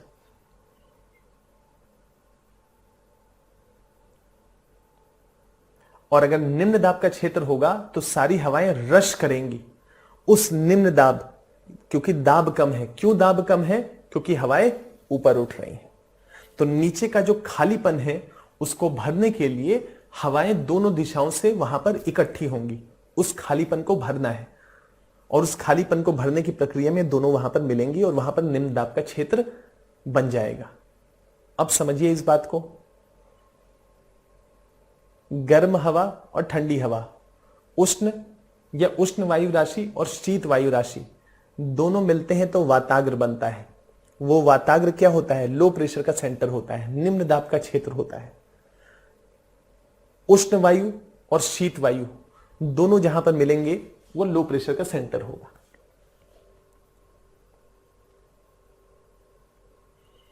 क्लियर है? लो प्रेशर का सेंटर होगा। अब अगर इस हवा की गति ज्यादा होगी तो इसके साथ ये मूव करेगा, इस हवा की गति ज्यादा होगी तो इसके साथ ये मूव करेगा। जनरली देखा यह जाता है कि ये जो लो प्रेशर का सेंटर होता है ये पश्चिम से पूरब की तरफ, वेस्ट से ईस्ट की तरफ मूव करता है। इसलिए कई बार हम इसको पछुआ पौने भी कहते हैं या वेस्टर्लीज के नाम से भी जानते हैं, या कह सकते हैं कि जो शीतोष्ण कटिबंधीय चक्रवात है वो ऐसे पश्चिम से पूरब की तरफ चलता है, पश्चिम से पूरब की तरफ मूव करता है और 40 से 60 डिग्री अक्षांशीय क्षेत्रों को प्रभावित करता है। इसीलिए हम इसको कहते हैं शीतोष्ण कटिबंधीय। इसीलिए हम इसको क्या कहते हैं? शीतोष्ण कटिबंधीय। इसका मतलब चक्रवात क्या हो गया? एक लो प्रेशर का सेंटर, केंद्र में सारी हवाएं इकट्ठी हो रही हैं, इकट्ठे होंगे, दोनों आपस में टकराएंगे और उसके बाद ऊपर उठ जाएंगे। और ऊपर उठेंगे तो क्या होगा? लगातार बारिश होने की संभावना बनी रहेगी, लगातार बारिश होगी। दो विपरीत दिशाओं से लो प्रेशर पे मिलने के बाद टकराए, टकराने के बाद ऊपर उठेंगे और ऊपर उठने के बाद ठंडे होंगे, ठंडे होने के बाद जो सैचुरेशन पॉइंट है उसके पास यह सापेक्षिक आर्द्रता 100% होगा और उसके बाद वो बारिश होगा। इसका मतलब ये जो चक्रवात होते हैं ये अपने साथ वर्षा लेके आते हैं। जहां पर भी चक्रवात या लो प्रेशर का सेंटर होगा वहां हवाएं ऊपर उठेंगी, वहां पर बारिश होगा। चाहे वो शीत वाताग्र हो, चाहे वो उष्ण वाताग्र हो, चाहे वो स्टेशनरी वाताग्र हो, चाहे वो ऑक्लूडेड फ्रंट हो, इन सब जगहों पे ये दोनों हवाएं मिल रही हैं। और ऐसी स्थिति में वो दोनों में से कोई हवा ऊपर, मतलब गर्म हवा को तो ऊपर उठना ही पड़ेगा। ऊपर उठेगा तो ठंडा होगा, ठंडा होगा तो बारिश होगी। इस पूरी प्रक्रिया में यहां पर वर्षा होगा, यानी कि चक्रवात के साथ साथ रेनफॉल होगा, वर्षा होगी। और ये चक्रवात का जो केंद्र होगा वो निम्न दाब का क्षेत्र होगा और दोनों तरफ से उच्च दाब के क्षेत्र से हवाएं इस निम्न दाब के क्षेत्र की तरफ इकट्ठी होंगी। अब इसको ध्यान से देखिए, ये पोलर क्षेत्र है, ये हाई प्रेशर का एरिया है, उच्च दाब का, हम लोगों ने पहले भी किया है वायु के संदर्भ में। ये 0 डिग्री है, ये 23.5 डिग्री है। 23.5 डिग्री की जो कर्क रेखा है ये भी उच्च दाब या हाई प्रेशर का सेंटर है। उच्च दाब, ऊपर से हवाएं नीचे की तरफ आई तो इसका मतलब है कि नीचे हवाएं आई तो इकट्ठी हो गई तो उच्च दाब का क्षेत्र हो गया। इसी उच्च दाब से हवाएं दोनों दिशाओं की तरफ मूव करती हैं। एक व्यापारिक पवन विषुवत रेखा की तरफ चलती है और एक पछुआ पवनें इस तरफ मूव करती है, इस तरफ मूव करती हैं और दोनों 40 से 60 डिग्री के बीच में मिल जाती हैं। और जहां मिलती हैं वो लो प्रेशर का सेंटर होता है, यानी कि इसके केंद्र में लो प्रेशर का सेंटर विकसित हो जाता है, जिसको हम शीतोष्ण कटिबंधीय चक्रवात कहते हैं। और जब इस पछुआ पवनों के साथ साथ ये आगे बढ़ती रहती हैं तो इस पूरे क्षेत्र के जलवायु को प्रभावित करती हैं। ठीक है, एक समझदारी यहां तक। अब इस बात को थोड़ा सा देखिए, ये जो पॉइंट अभी तक बताए हैं इसको, ये चक्रवाती वायु प्रणालियां हैं जो उष्ण कटिबंधीय से दूर मध्य और उच्च अक्षांशों में विकसित होती हैं। मध्य या उच्च अक्षांशों में यानी 40 से 60 डिग्री के बीच में विकसित होती हैं। इन्हें बहिरुष्ण या शीतोष्ण कटिबंधीय चक्रवात के नाम से जाना जाता है। ये अक्षांश वायु के अभिसरण क्षेत्र हैं। वायु के अभिसरण का मतलब है कि दोनों हवाएं टकराई और ऊपर की तरफ मूव की। अभिसरण क्षेत्र है जहां आमतौर पर विपरीत गुणों वाली हवाएं या विपरीत गुणों वाली वायु राशियां, जो अभी बना रहे थे आपको स्केच के माध्यम से, एक गर्म हवा 23.5 डिग्री से और एक ऊपर से ठंडी हवा, विपरीत गुणों वाली वायु राशियां मिलकर ध्रुवी वाताग्र का निर्माण करते हैं। इसको पोलर फ्रंट भी कहा जाता है या पोलर फ्रंट का थ्योरी भी दिया गया है। इसका मतलब है कि 40 से 60 डिग्री के बीच में बनती है तो लगभग ध्रुवी क्षेत्र के पास पहुंच गई, तो हम इसको कई बार पोलर फ्रंट का नाम भी देते हैं, यानी कि एक वाताग्र का निर्माण करती है कुल मिला के। और वाताग्र क्या होता है वो हम लोगों ने विस्तार से समझ लिया। तो इसका मतलब क्या हो गया कि जो चक्रवात है या जो शीतोष्ण कटिबंधीय चक्रवात है, ये शीतोष्ण कटिबंधीय चक्रवात कुछ नहीं होते हैं। ये चक्रवात का जो केंद्र होता है, जो सेंटर होता है, वो निम्न दाब का क्षेत्र होता है। और क्यों निम्न दाब का क्षेत्र होता है? क्योंकि दोनों दिशाओं से हवाएं अगर कहीं पर इकट्ठी हो रही हैं, यानी कि हवाएं हमेशा हाई प्रेशर से लो प्रेशर की तरफ चलती हैं, तो दोनों हवाएं अगर इकट्ठा हुई हैं तो इसका मतलब है वहां पर लो प्रेशर है। और लो प्रेशर है और दोनों हवाएं टकराई हैं और दोनों हवाओं की क्वालिटी अलग अलग है, एक शीत है और एक उष्ण है और दोनों टकराई हैं, तो हम कहते हैं उसको वाताग्र। और वाताग्र कितने प्रकार का होता है या वाताग्र क्या होता है उसको विस्तार से हम लोगों ने समझ लिया। इसका मतलब है कि शीतोष्ण कटिबंधीय चक्रवात वाताग्र फॉर्मेशन ही है, वाताग्र है और कुछ नहीं। मध्य तथा उच्च अक्षांशों में जिस क्षेत्र में से ये गुजरती हैं वहां मौसम संबंधी अवस्थाओं को प्रभावित करती हैं या उसमें तीव्र गति से बदलाव होता है। इसका मतलब है कि ये जो चक्रवात है कई बार ये दक्षिण की तरफ मूव करेंगे, कई बार उत्तर की तरफ मूव करेंगे। जब ऊपर की ध्रुवीय हवाएं या ऊपर से जो ठंडी हवाएं आ रही हैं अगर वो ज्यादा प्रभावी होंगी तो दक्षिण की तरफ, और अगर जो उष्ण वायु है ये पुश करेगा और इसको उत्तर की तरफ लेके जाएगा तो इसका मतलब है कि उत्तर की तरफ मूव करेंगे। और दोनों हवाएं मिली हैं तो अगर उष्ण वाताग्र ज्यादा एक्टिव होगा तो जलवायु अलग प्रकार की होगी, वेदर कंडीशंस अलग होंगे। शीत वाताग्र एक्टिव होगा तो वहां पर वेदर कंडीशंस अलग होंगे। अगर स्टेशनरी फ्रंट बन रहा होगा, स्थायी वाताग्र होगा, तो वहां पर उसका वेदर कंडीशंस उस जगह का कुछ अलग होगा दोनों की तुलना में, शीत और उष्ण वाताग्र की तुलना में। वही पॉइंट है यहां पर कि वहां मौसम संबंधी व्यवस्थाओं में तीव्र गति से बदलाव आता है। कभी कोल्ड फ्रंट, कभी वार्म फ्रंट, कभी स्थायी वाताग्र का निर्माण होता है, तो तेजी से वहां पर मौसम में परिवर्तन होता है। अब शीतोष्णकटिबंधीय चक्रवात के चक्र हैं या स्टेजेस हैं कि कैसे कैसे दोनों मिलते हैं और मिलने के बाद टूट जाते हैं। अब ध्यान से इसको देखिए। ये कुछ नहीं है, कोल्ड फ्रंट है ना, मतलब विंड शेयर होता है, दोनों हवाएं मिलती हैं, है ना। मैरीटाइम ट्रॉपिकल है, कॉन्टिनेंटल पोलर है, यानी कि उत्तर से ठंडी हवा आ रही है। मतलब इस इमेज को ध्यान से देखिए, थोड़ा सा इस इमेज को बताते हैं फिर क्लियर ही हो जाएगा। ये ऊपर वाला जो वायु राशि है वो देखिए सीपी लिखा हुआ है, ध्यान से। सीपी का मतलब क्या है? Continental polar. कॉन्टिनेंटल का मतलब महाद्वीपीय और पोलर का मतलब है ध्रुवी। तो महाद्वीपीय ध्रुवी हवा है, इसका मतलब है कि ठंडे इलाके से आ रही है, 90 डिग्री की तरफ से आ रही है। ये है मैरीटाइम ट्रॉपिकल, है ना, महासागरीय उष्णकटिबंधीय वायु राशि। इसका मतलब ये गर्म है, तो ये गर्म और ठंडी वायु राशि मिल रही है, दोनों मिल रही है। तो मिलने की प्रक्रिया में दोनों के बीच में एक लहरदार आकृति का निर्माण होगा, यानी कि दोनों आपस में टकरा रहे हैं। शीत वाताग्र और उष्ण वाताग्र का निर्माण हो रहा है, यही है ना। अब दोनों आपस में मिलके एक दूसरे को टकरा रहे हैं, एक दूसरे को धक्का दे रहे हैं।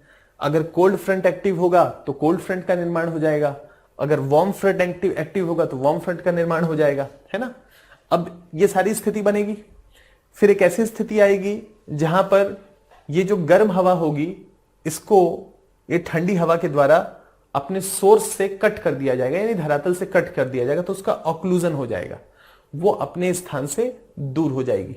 और इस पूरी प्रक्रिया में पूरा का पूरा जो वाताग्र बन रहा था वो टूट जाएगा, वो बिखर जाएगा। इसका मतलब है कि अब वहां पर फ्रंट या वहां पर दोनों विपरीत दिशाओं से हवाओं का मिलन नहीं हो रहा है, वाताग्र ब्रेक हो गया। इसका मतलब है कि चक्रवात भी टूट गया, अब चक्रवात भी नहीं है। चक्रवात तब तक रहेगा जब तक दोनों विपरीत हवाएं आपस में मिलती रहेंगी, निम्न दाब का क्षेत्र बनाती रहेंगी, हवाएं ऊपर उठती रहेंगी। तो ये जो स्टेजेस हैं, ये जो 3-4 स्टेजेस की चर्चा की, या शीतोष्णकटिबंधीय चक्रवात की विभिन्न अवस्था होती है, तो ये अवस्था क्या है? वाताग्रों की ही तो अवस्था है ना। सर्वप्रथम गर्म तथा ठंडी वायु राशियां एक दूसरे के समानांतर चलती हैं, है ना, आपस में मिल नहीं रही हैं, एक दूसरे के, एक इधर से जा रहा है, एक इधर से जा रहा है, ऐसी स्थिति होगी। एक ऐसा हो सकता है, या स्टेशनरी फ्रंट का निर्माण होगा, उसके बाद धीरे धीरे करके दोनों आपस में टकरा रहे होंगे, है ना, दोनों आपस में टकरा रहे होंगे। उष्ण वाताग्र चाहे शीत वाताग्र का निर्माण हो रहा होगा, दोनों आपस में टकराएंगे। अगर उसमें ज्यादा संभावनाएं होंगी या शीत वाताग्र अगर ज्यादा एक्टिव होगा तो शीत वाताग्र का निर्माण होगा, उष्ण वाताग्र ज्यादा एक्टिव होगा तो उष्ण वाताग्र का निर्माण हो जाएगा, है ना। इसके बारे में चर्चा कर ही चुके हैं।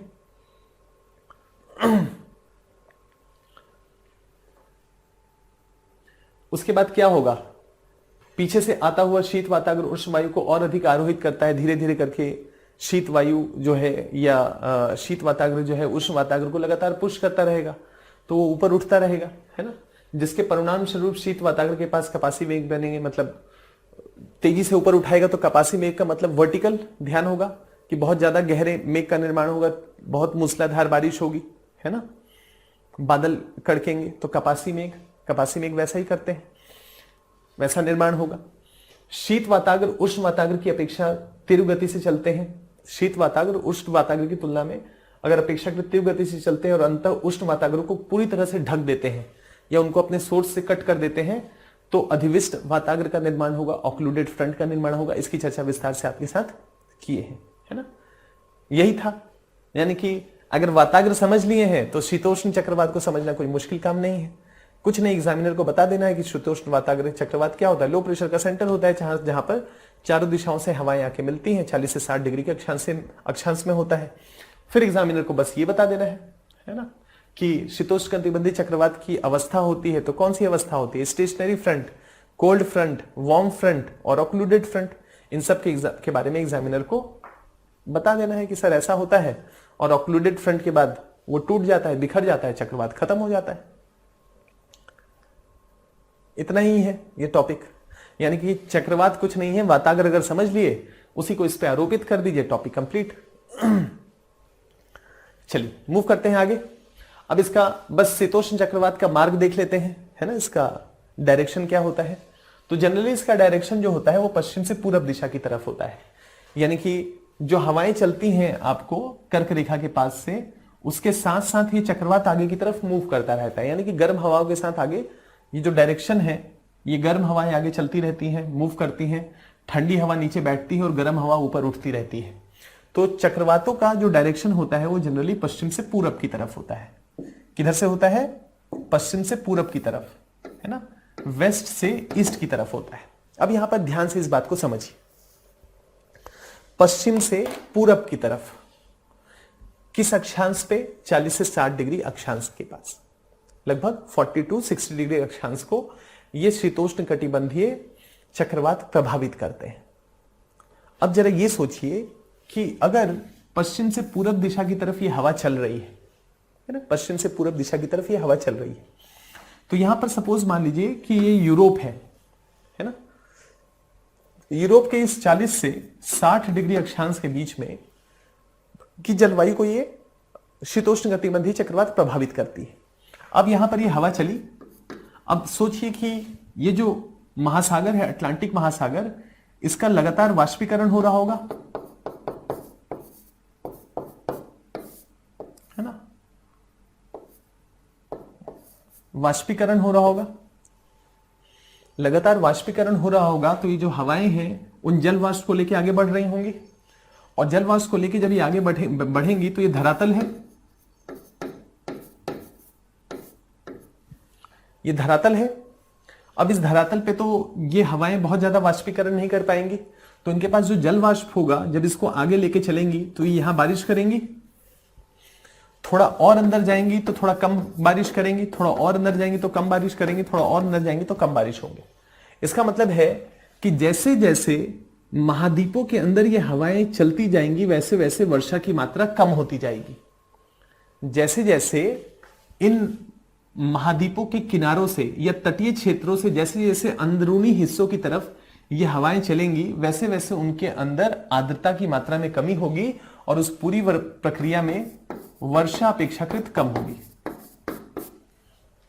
वर्षा अपेक्षाकृत कम होगी। इसका मतलब यह हो गया कि ये जो शीतोष्ण कटिबंधीय चक्रवात हैं उनसे तटीय क्षेत्रों में तो अच्छी बारिश होगी, लेकिन जैसे जैसे हम इन तटीय क्षेत्रों से महाद्वीपों के आंतरिक भाग में चलते चले जाएंगे वर्षा की मात्रा में कमी होगी, या चक्रवाती वर्षा में अपेक्षाकृत कमी आती चली जाएगी। अगर यूपीएससी ये स्टेटमेंट दे कि महाद्वीपों के अंदरूनी भाग से जैसे जैसे हम तटों की तरफ बढ़ते हैं वैसे वैसे शीतोष्ण कटिबंधीय चक्रवात से वर्षा की मात्रा में कमी होती जाएगी, ये स्टेटमेंट गलत होगा। उसके पीछे का तर्क आपको क्लियर हुआ।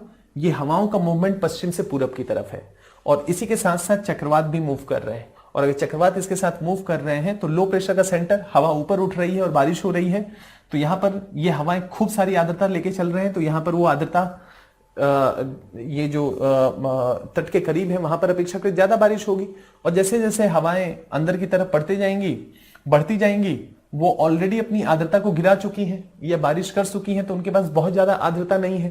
तो जैसे जैसे हम तटीय क्षेत्रों से अंदर की तरफ मूव करते जाएंगे वैसे वैसे आर्द्रता की मात्रा में कमी आती चली जाएगी। इसका मतलब है कि जैसे जैसे हम इस पश्चिमी हिस्से से, पश्चिम के तटीय हिस्से से महाद्वीपों के आंतरिक भाग की तरफ बढ़ेंगे वर्षा में कमी आती जाएगी।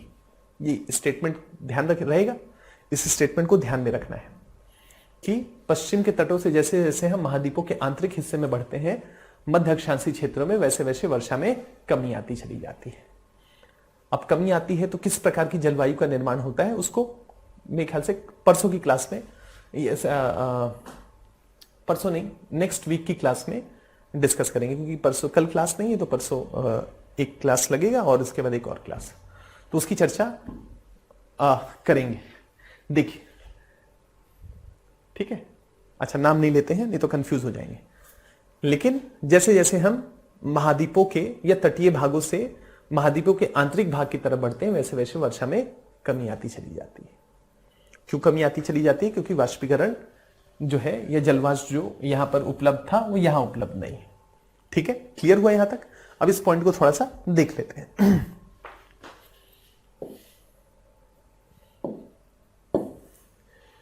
शीतोष्ण चक्रवात के क्षेत्र के मार्ग। शीतोष्ण कटिबंधीय चक्रवात की गति की सामान्य दिशा पश्चिम से पूर्व दिशा की ओर होती है। क्यों होती है? क्योंकि पछुआ पवनों के साथ ये चलते हैं, है ना। 23.5 डिग्री से जो हवाएं चली उनके साथ साथ आगे बढ़ते हैं, जिसमें दक्षिणी पश्चिमी से उत्तर पूर्व की ओर गति होती है। दक्षिण पश्चिम का मतलब क्या हो गया? दक्षिण पश्चिम का मतलब ये डायरेक्शन हो गया। देखिए ये है ना, ये इस तरह से, तो ये जो हवाएं होंगी है ना, ये जो हवाओं की दिशा है, अगर इसको देखें या इनका डायरेक्शन अगर आप इसको ऐसे देखें तो इन हवाओं का डायरेक्शन कुछ ऐसा होगा, है ना, नीचे की तरफ। इसको अगर एक्सटेंड करें तो ऐसा, तो ये क्या हो गया? साउथ, और ये हो गया वेस्ट, दक्षिण पश्चिम। तो ये हवाएं दक्षिण पश्चिम से किधर चल रही हैं? उत्तर पूर्व दिशा की तरफ, है ना। तो वही पॉइंट लिखा हुआ है, दक्षिण पश्चिम से उत्तर पूर्व दिशा की तरफ चलती। इनको हम पछुआ पवनें भी कहते हैं। यह एशिया के उत्तर पूर्वी तटीय भागों में उत्पन्न होकर उत्तर पूर्वी तटीय भागों में उत्पन्न होकर उत्तर पूर्व दिशा में भ्रमण करते हुए एलुशियन और उत्तरी अमेरिका के पश्चिमी तटीय भागों को प्रभावित करते हैं। जैसे मान लीजिए कि एशिया का पूर्वी हिस्सा है, एशिया का पूर्वी हिस्सा, अगर मान लीजिए कि यहां पर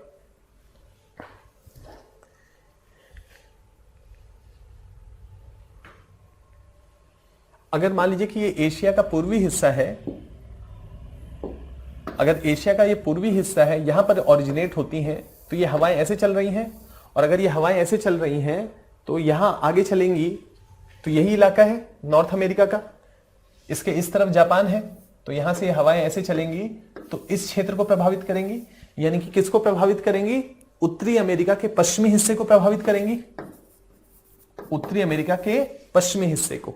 इसका मतलब है कि अगर मैं ये कहूं कि ये जो उत्तरी अमेरिका का 40 से 60 डिग्री के बीच में जो अक्षांशीय विस्तार है, ये जो तट है, इस क्षेत्र में जो बारिश होती है वो शीतोष्ण कटिबंधीय चक्रवातों के द्वारा होती है, तो स्टेटमेंट ठीक होगा। लेकिन अगर मैं कहूं कि इसके पूर्वी तट पे भी शीतोष्ण कटिबंधीय चक्रवातों के द्वारा वर्षा होती है, तो स्टेटमेंट ठीक नहीं होगा, है ना। क्योंकि जैसे जैसे ये हवाएं अंदर की तरफ बढ़ती हैं उनकी आर्द्रता कम होती चली जाती है, तो ये पूर्वी तट को प्रभावित नहीं करते हैं। ये किसको कर रहे हैं? यहां पर पश्चिमी तट को प्रभावित कर रहे हैं। किसके? अमेरिका के। और ऐसे ही यहां से जो हवाएं चली हैं पश्चिम से पूर्व दिशा की ओर अमेरिका से, वो यूरोपीय तट को प्रभावित करते हैं, यूरोप के पश्चिमी तट को प्रभावित करते हैं, है ना। और जैसे जैसे हम अंदर की तरफ बढ़ते चले जाते हैं वैसे वैसे आर्द्रता कम होती चली जाती है। तो अब ये पढ़ते हैं, ये वाला हम लोगों ने देख ही लिया। एशिया के उत्तर पूर्वी तटीय भागों में उत्पन्न होकर उत्तर पूर्व दिशा में भ्रमण करते हुए एलुशियन, यहां पर आइलैंड देखेंगे, ये जो आइलैंड है इसको एलुशियन आइलैंड कहते हैं। एलुशियन आइलैंड तथा उत्तरी अमेरिका के पश्चिमी तटीय क्षेत्रों को ये प्रभावित करते हैं।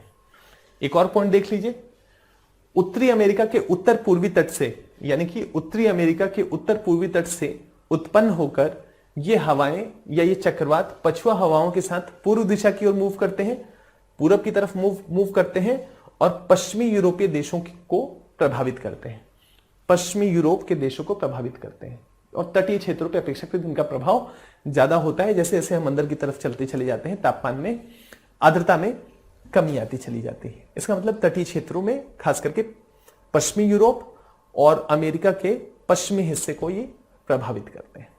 अगर यूपीएससी ये स्टेटमेंट दे कि शीतोष्ण कटिबंधीय चक्रवात अमेरिका के पूर्वी हिस्से को प्रभावित करते हैं, यहां मूसलाधार वर्षा होती है, या कहें कि यूरोप के पूर्वी हिस्से को प्रभावित करते हैं, है ना, ये चक्रवात, तो स्टेटमेंट गलत होगा। ये किसको ज्यादा प्रभावित करते हैं? पश्चिमी हिस्से को। ठीक है, क्लियर हुआ? चलिए, तो एक समझदारी हम लोगों ने बना ली, शीतोष्ण कटिबंधीय चक्रवात के संदर्भ में एक अंडरस्टैंडिंग बना। कि शीतोष्ण कटिबंधीय चक्रवात जो है वो आपको अमेरिका के पश्चिमी हिस्से और यूरोप के पश्चिमी हिस्से को प्रभावित करते हैं, वहां की जलवायु को तय करते हैं।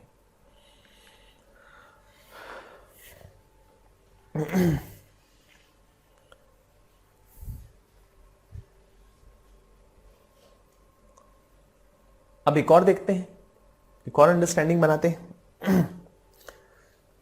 ठंडी के दिनों में, कब? शीत ऋतु में, है ना। शीत ऋतु में जितनी भी पवन की पेटियां हैं वो दक्षिण की तरफ शिफ्ट करती हैं। इसकी चर्चा मैंने आपको के साथ किया था। सूर्य के दक्षिणायन होने के साथ पवन की पेटियां भी दक्षिण की तरफ शिफ्ट करती हैं। तो अगर दक्षिण की तरफ शिफ्ट करती हैं पवन की पेटियां, तो इसका मतलब यह हो गया कि ठंड के दिनों में या शीत ऋतु में ये जो शीतोष्ण कटिबंधीय चक्रवात हैं, ये भूमध्य सागर की जलवायु को भी तय करते हैं। भूमध्य सागर, ये वाला जो क्षेत्र है ना, भूमध्य सागर के बीच का जो क्षेत्र है, परसों की क्लास में विस्तार से चर्चा करेंगे इस पॉइंट को, ठीक है। भूमध्य सागरीय जलवायु के बारे में विस्तार से आपके साथ चर्चा करूंगा। लेकिन भूमध्य सागरीय जलवायु में ठंड के दिनों में क्या होता है? शीत ऋतु में वर्षा होती है, ठंड के दिनों में बारिश होती है, गर्मी के दिनों में बारिश नहीं होती। मैंने पहले भी आपके साथ इसकी चर्चा की है, शॉर्ट में आपके साथ ये चर्चा किया है, अभी इसको विस्तार नहीं दे रहे हैं। भूमध्य सागरीय एक जलवायु क्षेत्र है, दुनिया में केवल यहीं पर नहीं पाया जाता है, भूमध्य सागर के पास और भी जगहों पे पाया जाता है। इजराइल के पास पाया जाता है, कैलिफोर्निया में ये जलवायु मिलता है, आपको चिली और अर्जेंटीना में ये जलवायु मिलता है। तो कहने का मतलब है कि केवल यहीं पर भूमध्य सागरीय जलवायु नहीं है, बहुत जगह दुनिया में मिलता है। तो नेक्स्ट क्लास में इसके बारे में विस्तार से आपके साथ चर्चा करूंगा। लेकिन एक जो मूल फीचर है भूमध्य सागरीय जलवायु का, यहां पर ठंड में बारिश होती है। तो ये ठंड में बारिश होने का मूल कारण है कि जो प्रेशर बेल्ट्स हैं या जो पवन की पेटियां हैं वो दक्षिण की तरफ शिफ्ट होती है, और दक्षिण की तरफ शिफ्ट होती हैं तो भूमध्य सागर से आर्द्रता ग्रहण करती हैं और फिर ये मूव करती हैं। और उस पूरी प्रक्रिया में इस तटीय क्षेत्र के, स्पेन के, फ्रांस के, इटली के, है ना, इन तटीय क्षेत्रों में बेहतर बारिश होती है। कब? ठंड के दिनों में। तो ये पॉइंट लिखा हुआ है, शीत ऋतु में भूमध्य सागर पर शीतोष्ण कटिबंधीय चक्रवात सक्रिय हो जाता है और इसका प्रभाव दक्षिणी स्पेन, दक्षिणी फ्रांस, इटली, बाल्कन प्रायद्वीप, टर्की, इराक, अफगानिस्तान जैसे देशों में इसका प्रभाव होता है। और भारत में भी जो है जनवरी फरवरी के महीने में, मार्च के महीने में बारिश होती है ना। इसी शीत ऋतु में, मतलब जनवरी फरवरी के महीने में, ये जो हवाएं हैं इसका कुछ हिस्सा भारत की तरफ बह के चला आता है और हमारे हिमालय पर्वत से टकराता है और ऊपर उठता है और बारिश कर देता है। इसी को हम पश्चिमी विक्षोभ का नाम देते हैं। अभी चर्चा नहीं कर रहे हैं, यहां लिखा है भारत की जलवायु को प्रभावित करता है, तो बस आपको बता दिया कि पश्चिमी विक्षोभ के माध्यम से भारत की जलवायु को प्रभावित करता है। पश्चिमी विक्षोभ क्या है? जब आएगा भारत का क्लास या भारत के बारे में और मानसून के बारे में चर्चा करेंगे, तब पश्चिमी विक्षोभ के बारे में विस्तार से चर्चा करेंगे। अभी आपने सुना होगा मेरे ख्याल से कर्णप्रयाग या रुद्रप्रयाग में बादल फटने की घटना हुई है, उसके पीछे जो कारण है वो पश्चिमी विक्षोभ के द्वारा हैवी रेनफॉल का होना है, ठीक है। अभी मई के महीने में भी पश्चिमी विक्षोभ से वर्षा हुई, चर्चा करेंगे आगे।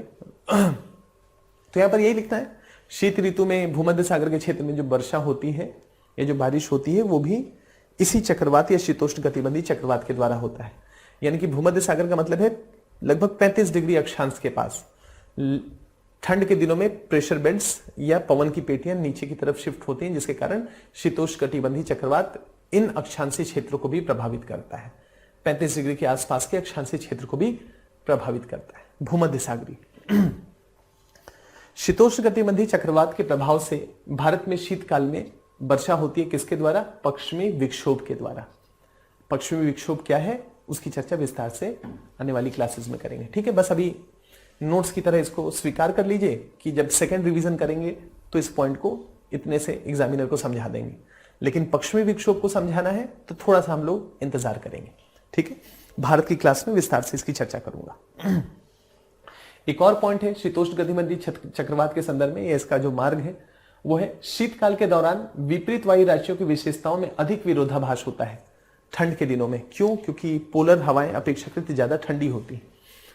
विपरीत वायु राशियों की विशेषताओं में अधिक विरोधाभास होता है, इसलिए शीतकालीन शीतोष्ण कटिबंधीय चक्रवात की संख्या अधिक और तीव्र होती है। ये चक्रवात औसतन प्रतिदिन लगभग 1000 किलोमीटर की दूरी तय कर सकते हैं, है ना। जो भी वाताग्र है, उष्ण या शीत, 1000 किलोमीटर का डिस्टेंस ट्रेवल कर सकते हैं। शीतोष्ण चक्रवात हमेशा उच्च अक्षांशों की ओर आगे बढ़ते हैं, उत्तर की तरफ आगे बढ़ते हैं। तो यहां पर जो पॉइंट है, ये जो पॉइंट हम लोगों को पिक करना है वो यही है कि ठंड के दिनों में या शीतकाल में जो है टेम्परेचर डिफरेंस बहुत ज्यादा होता है। दो जो विपरीत कैरेक्टर की हवाएं हैं उनमें तापमान का अंतर अपेक्षाकृत ज्यादा होता है। तापमान का अंतर अपेक्षाकृत ज्यादा होता है का मतलब क्या हो गया? इसका मतलब यह हो गया कि गर्मी के दिनों में गर्म हवा तो गर्म रहती ही है, जो ध्रुवीय हवाएं हैं उनका तापमान भी अपेक्षाकृत ज्यादा हो जाता है, यानी कि अपेक्षाकृत तो कम ठंडी होती है, जिससे दोनों हवाओं के बीच में तापमान का अंतर कम हो जाता है। और तापमान का अंतर कम हो जाने से दोनों हवाओं का कैरेक्टर लगभग एक जैसा हो जाता है। एक जैसा तो नहीं कहेंगे, लेकिन दोनों के गुण में बहुत ज्यादा अंतर नहीं होता है। या कह सकते हैं कि जब बहुत ज्यादा दोनों के गुणों में अंतर होता है तब ज्यादा टकराव की स्थिति होती है। जब सारे गुण मिल रहे हैं तो टकराव क्यों होगा? कहते हैं ना कि 36 गुण मिल गए तो अब टकराना क्या है, लेकिन गुण नहीं मिल रहे हैं, इसका मतलब टकराव की स्थिति है। तो कुछ वैसा ही समझिए कि गर्मी के दिनों में पोलर हवा भी गर्म हो जाती है, ध्रुवीय हवाएं भी अपेक्षाकृत उनका तापमान बढ़ जाता है, और बाकी कर्क रेखा के पास तो गर्मी पड़ रही है तो उसका तापमान भी ज्यादा होता है, तो जिससे दोनों हवाओं के बीच में जो अंतर है वो अपेक्षाकृत कम होता है। लेकिन ठंडी के दिनों में क्या होगा? कर्क रेखा या 23.5 डिग्री अपेक्षाकृत उतना ठंडा नहीं होगा, लेकिन ध्रुवीय क्षेत्र अपेक्षाकृत ज्यादा ठंडा हो जाएगा। उसका टेम्परेचर अपेक्षाकृत ज्यादा -30, 40, 50 तक पहुंच जाएगा। तो तापांतर अपेक्षाकृत ज्यादा होता है, जिससे दोनों के कैरेक्टर या उनकी दोनों की जो विशेषताएं हैं वो अपेक्षाकृत ज्यादा भिन्न होती हैं ठंड के दिनों में। और इस पूरी प्रक्रिया में दोनों ज्यादा मतलब विपरीत कैरेक्टर की है, और विपरीत कैरेक्टर की हवाएं ही वाताग्र का फॉर्मेशन करती हैं, फ्रंट का फॉर्मेशन करती हैं, और वही वाताग्र चक्रवात का निर्माण करते हैं, या उन्हीं को हम चक्रवात कहते हैं। तो इसका मतलब यह हो गया कि ठंड के दिनों में ये जो शीतोष्ण कटिबंधीय चक्रवात है उनकी संख्या या चक्रवात बनने की संख्या अपेक्षाकृत ज्यादा होगी, है ना, गर्मी के दिनों की तुलना में। इस पॉइंट को आपको ध्यान रखना है, क्योंकि जब हम उष्णकटिबंधीय चक्रवात की चर्चा करेंगे तो वहां देखेंगे कि ठंड के दिनों में ज्यादा चक्रवात आते हैं या गर्मी के दिनों में अपेक्षाकृत ज्यादा चक्रवात आते हैं।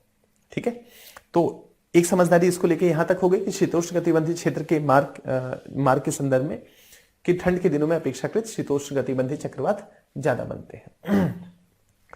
ठीक है, तो ये हम लोगों ने वाताग्र और शीतोष्ण कटिबंधीय चक्रवात के टॉपिक को देख लिया। ठीक है, तो एक छोटा सा 10 मिनट का ब्रेक लेते हैं, और ब्रेक के बाद जो अगला महत्वपूर्ण टॉपिक है वह है उष्णकटिबंधीय चक्रवात या ट्रॉपिकल साइक्लोन्स। भारत में जो चक्रवात आता है, बांग्लादेश है ना, श्रीलंका है ना, इन देशों में जो चक्रवात बनते हैं, या चाइना में, या मैक्सिको में, या अमेरिका में एक फ्लोरिडा राज्य है उसके आसपास चक्रवात बनता है, इन जगहों पे जो चक्रवात बनता है ये उष्णकटिबंधीय क्षेत्र कहलाते हैं। तो ये टॉपिक महत्वपूर्ण है, और भारत के पॉइंट ऑफ व्यू से भी महत्वपूर्ण है, क्योंकि भारत में हर साल 3 से 5 चक्रवात बंगाल की खाड़ी में बनते हैं, और 2 से 3 चक्रवात जो है वो आपको अरब सागर में बनते हैं। पिछले साल रिवर्स कंडीशन था, अरब सागर में ज्यादा चक्रवात बने थे और बंगाल की खाड़ी में अपेक्षाकृत कम चक्रवात बने थे। उसकी चर्चा आगे करेंगे, है ना, ओशियनोग्राफी में करेंगे, तापमान में परिवर्तन कैसे हो रहा है ओशियंस का, उसके संदर्भ में। तो अगला हमारा जो टॉपिक है वो है उष्णकटिबंधीय चक्रवात।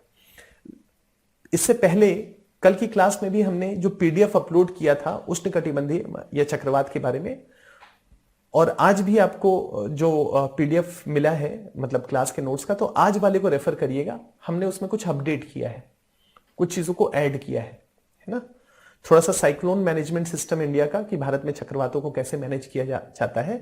मुझे लगा कि थोड़ा इसके बारे में चर्चा आपके साथ करें, क्योंकि जो लास्ट ईयर चक्रवात भारत में आए हैं वो चुनौतीपूर्ण रहे, तो उस संदर्भ में थोड़ा सा साइक्लोन मैनेजमेंट वाला टॉपिक भी साथ में जोड़ देते हैं, और बाकी विस्तार से आपदा प्रबंधन क्लास में चर्चा करेंगे। तो जो चक्रवात वाला या जो उष्णकटिबंधीय चक्रवात वाला टॉपिक आपको मिला है, तो आज की क्लास का पीडीएफ आप इस्तेमाल करिएगा, क्योंकि वो अपडेटेड है, उसमें बहुत सारी चीजों को ऐड करती है। तो 10 मिनट का ब्रेक लेते हैं और ब्रेक के बाद दोबारा शुरू करते हैं। अच्छा, एक यूपीएससी ने पोस्टपोन कर दिया है, आपने लिखा ना। अच्छा, यूपीएससी पोस्टपोन हो गया है 10 अक्टूबर तक। चलिए ठीक है, ठीक, 10 मिनट का एक ब्रेक लेते हैं, ब्रेक के बाद शुरू करते हैं।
चलिए शुरू करते हैं।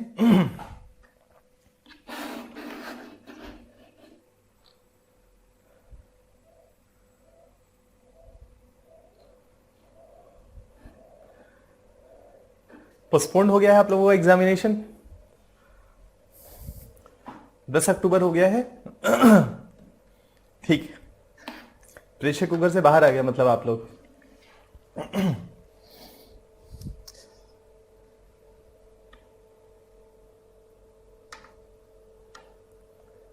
सिर्फ प्रीलिम्स का डेट पोस्टपोन्ड हुआ है या मेंस का डेट भी पोस्टपोन्ड हुआ है? मतलब मेंस का डेट बहुत ज्यादा गैप नहीं होगा प्रीलिम्स और मेंस के बीच में, तो इस समय का सदुपयोग करिएगा। बीच में एक दिन विस्तार से चर्चा करूंगा आप लोगों के साथ, लेकिन जो समय मिला है उसको जुडिशियसली और प्रभावी तरीके से इस्तेमाल करिए।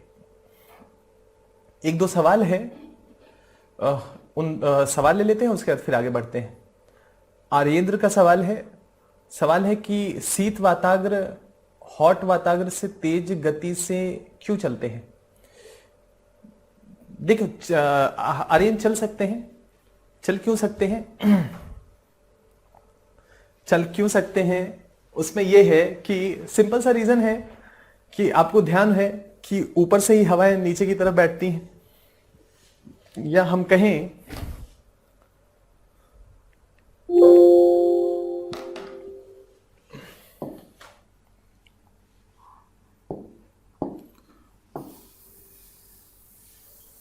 मान लीजिए कि ध्रुवीय क्षेत्र है,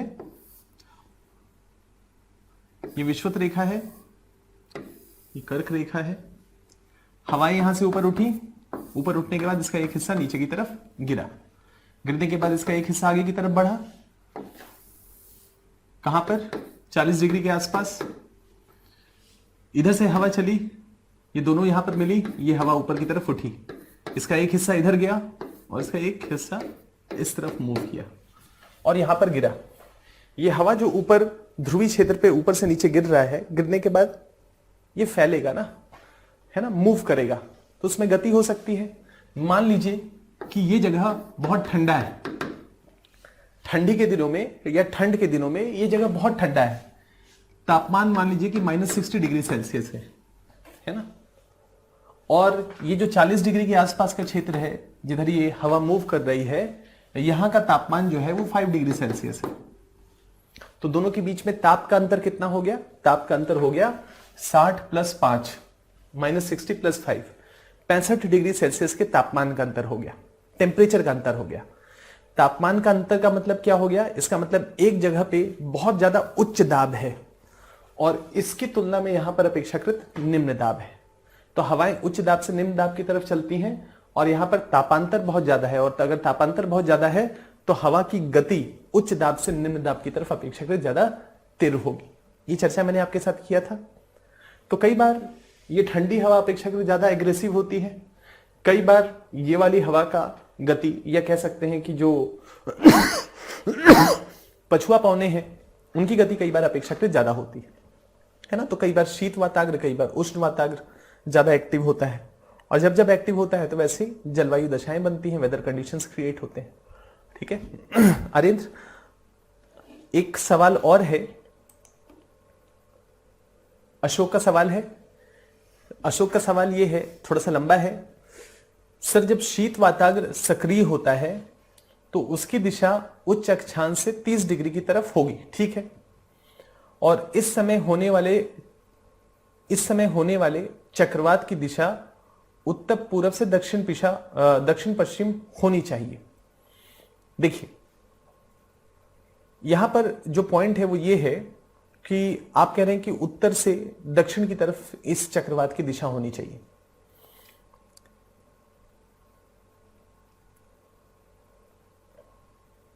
यहां पर जो पॉइंट है वो ये है कि जो हवाएं या जो ठंडी हवाएं उत्तर से चल रही हैं या 90 डिग्री से चल रही हैं, वो दक्षिण या 40 से 60 डिग्री अक्षांशों के बीच में स्थापित हो रही हैं, है ना। वो ठंडी हवाएं हैं, है ना, वो शीत हवाएं हैं या शीतल हवाएं हैं, वो मूव कर रही हैं। लेकिन साथ ही साथ दक्षिण से उत्तर की तरफ भी हवाएं चल रही हैं, साथ ही साथ दक्षिण से उत्तर की तरफ भी हवाएं चल रही हैं। जब तक गर्म हवा ठंडी हवा के साथ नहीं मिलेगा, जब तक गर्म हवा ठंडी हवा के साथ नहीं मिलेगा या गर्म वाताग्र शीत वाताग्र के साथ नहीं मिलेगा, तब तक वर्षा की संभावना न के बराबर होगी। क्लियर है? और हमेशा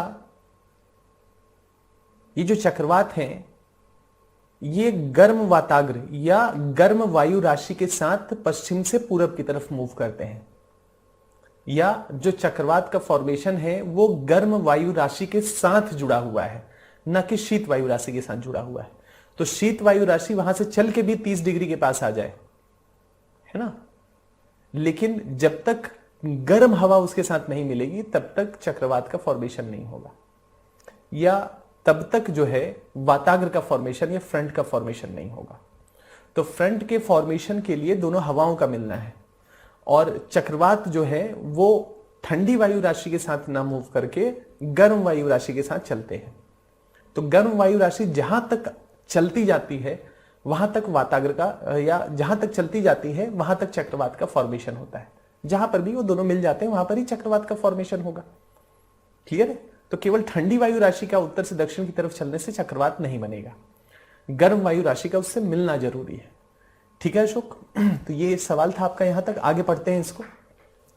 इस समय होने वाले चक्रवात की दिशा उत्तर पूर्व से दक्षिण पश्चिम होनी चाहिए, ये आपको बता दिए। परंतु शीत ऋतु में भी शीत वाताग्र अधिक सक्रिय होने पर भी अधिक चक्रवात का निर्माण होता है और उनकी दिशा उच्च अक्षांशों की ओर होती है। क्यों? देखिए, ये पॉइंट जो मैंने कहा था कि ऊपर से जो हवाएं चलती हैं, है ना, वो अपेक्षाकृत ठंड के दिनों में ज्यादा मजबूत होती हैं। इसका ये मतलब नहीं है कि जो दक्षिण वाली हवाएं हैं वो उत्तर तक पहुंच ही नहीं पाती हैं या 40 से 60 डिग्री तक नहीं पहुंचती हैं। पॉइंट ये था कि इन दो जगहों के तापमान में अपेक्षाकृत अंतर ज्यादा होता है। और पहले भी मैंने आपके साथ चर्चा किया था, जब दो जगहों के बीच में तापमान में अपेक्षाकृत ज्यादा अंतर होता है, या ऐसा समझिए कि एक जगह और दूसरी जगह के बीच में तापमान में जब बहुत ज्यादा अंतर होता है तो कई बार उच्च दाब और निम्न दाब का क्षेत्र ज्यादा तीव्र होता है, ज्यादा मजबूत होता है। जैसे मान लीजिए कि ध्रुवीय क्षेत्रों के पास अपेक्षाकृत बहुत ज्यादा निम्न दाब का क्षेत्र, बहुत ज्यादा ठंडक है, तो बहुत ज्यादा उच्च दाब का क्षेत्र बन गया। क्लियर है?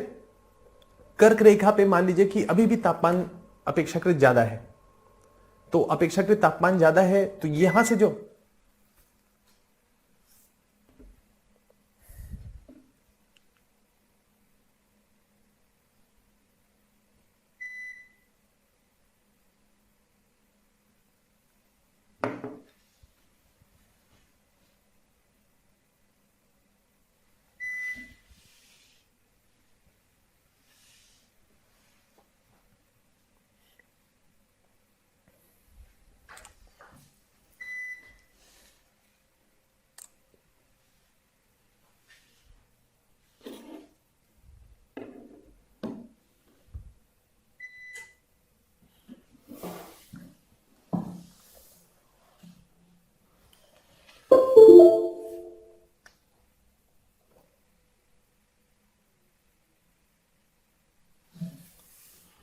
हेलो हेलो आवाज आ रही है आप लोगों को मेरी?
आवाज आ रही है मेरी आप लोगों को?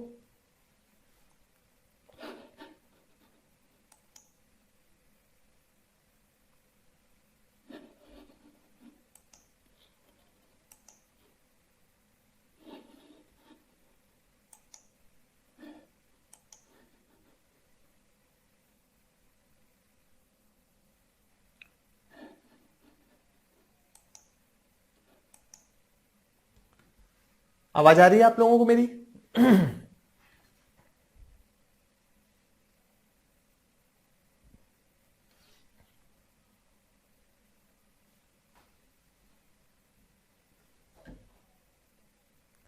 आवाज आ रही है आप लोगों को मेरी?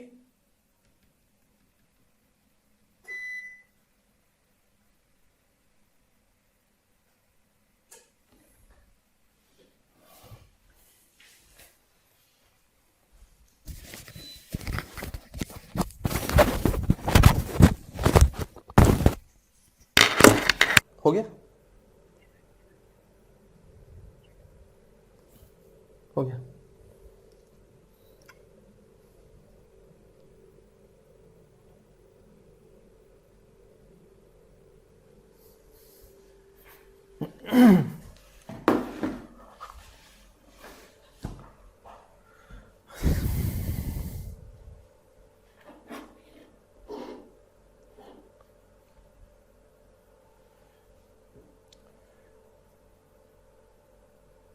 चलिए शुरू करते हैं। सॉरी, ये प्रॉब्लम मेरी तरफ से था। लाइट चली गई थी, बैकअप तो है लेकिन ट्रिप करता है लाइट और बैकअप, तो उसके बीच का जो सेकंड होता है उसमें ऑफ हो जाता है, मतलब पूरा का पूरा सिस्टम ही। तो नॉर्मली लाइट तो नहीं जाती है लेकिन इंटरनेट वाईफाई और वो जो है राउटर वो ट्रिप करते ही वो ऑफ हो जाता है, तो उसके बीच में ये लैग हो जाता है। ठीक है, एक्सट्रीमली सॉरी फॉर इट।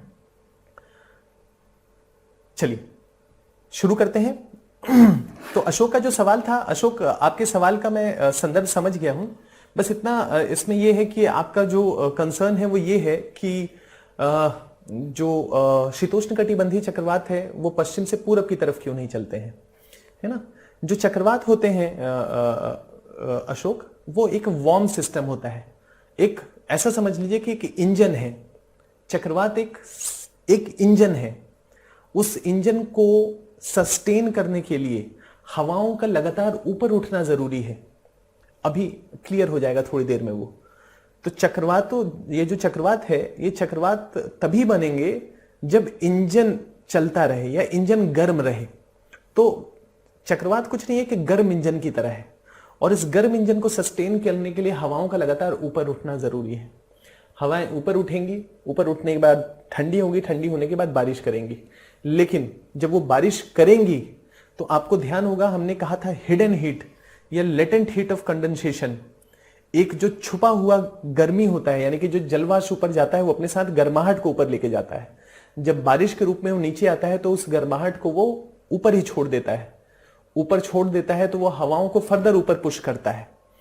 ये सिस्टम जो है चक्रवातों को लगातार ऊर्जा देता है, यानी कि हवाओं को लगातार ऊपर उठाता रहता है। इसका मतलब है कि ये गर्म इंजन है। चक्रवात कुछ नहीं है, गर्म इंजन है, और अगर गर्म इंजन है तो इसके साथ गर्म हवा का होना जरूरी है।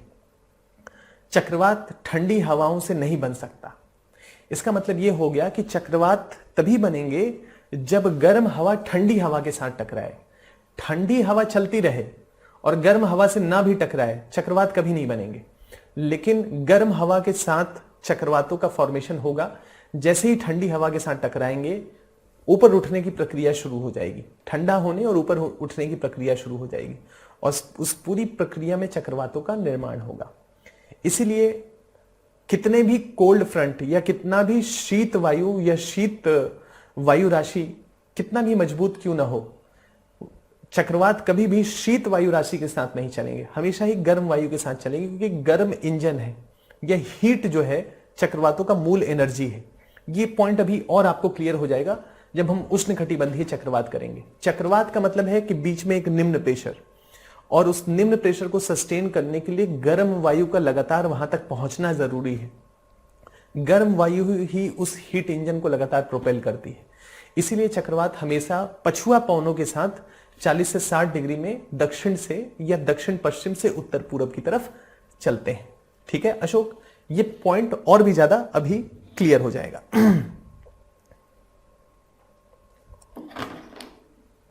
मूव करते हैं आगे, इस टॉपिक को देखते हैं। ये जो टॉपिक है आपके सामने चक्रवात, इस टॉपिक को समझते हैं, इस टॉपिक को देखते हैं।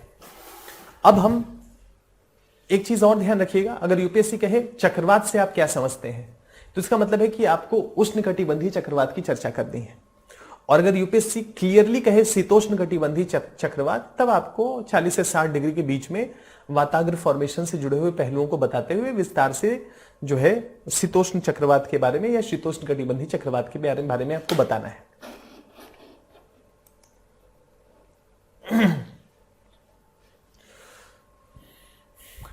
चक्रवात, ध्यान से देखिए, एक इमेज यहां पर बना हुआ है ना। थोड़ा हम साइड हो जाते हैं, ध्यान से इसको देखिए। तो एक हमको बीच में एक सिस्टम नजर आ रहा है, एक बीच का ये सिस्टम नजर आ रहा है, बीच में ये सिस्टम नजर आ रहा है। चारों तरफ से हवाएं आई और उसके बाद फिर वो कॉइल की तरह, है ना, जैसे हीटर में कॉइल होता है, उस कॉइल की तरह मूव करते हुए लगातार ऊपर गई, ऊपर उठी। तो इसका मतलब हो गया कि लगातार चारों तरफ से हवाएं आ रही है ना। और हवाएं हमेशा दो जगहों से चलेंगी, तो हमेशा कहां मिलेंगी? लो प्रेशर, जहां पर सबसे निम्न दाब होगा, वहीं पर वो सब इकट्ठी होंगी। और इकट्ठा होने के बाद ऐसे घूमते हुए वो लगातार ऊपर जाएंगी, ऊपर जाएंगी, ठंडी होंगी, ठंडी होंगी तो बादलों का निर्माण करेंगी, बादलों का निर्माण करेंगी, है ना, बैंड्स का निर्माण करेंगी, बादलों का निर्माण करेंगी। और एक ऐसा सिस्टम विकसित हो जाएगा जो दूर दूर तक या एक लंबे चौड़े क्षेत्र पे की जलवायु को प्रभावित या वहां के वेदर को प्रभावित कर रहा होगा। मूसलाधार बारिश हो सकती है। हवाएं अपेक्षाकृत तेज गति से या अपेक्षाकृत बहुत ही तीव्र गति से चल सकती हैं। 200 से 250 किलोमीटर प्रति घंटे की रफ्तार तक रीच कर सकती हैं, और वो फिर आपदा के रूप में तब्दील हो जाती हैं। तो चक्रवात जो आप देख रहे हैं या आप ये देख रहे हैं, इसका मतलब है अगर हम केवल इस इमेज को देखने का प्रयास करें, केवल इस इमेज को देखें, तो हमको एक बात समझ में आती है कि दोनों तरफ से हवाएं केंद्र की तरफ या एक सेंटर की तरफ मूव कर रही हैं, और ये सेंटर हमेशा निम्न दाब का क्षेत्र होगा।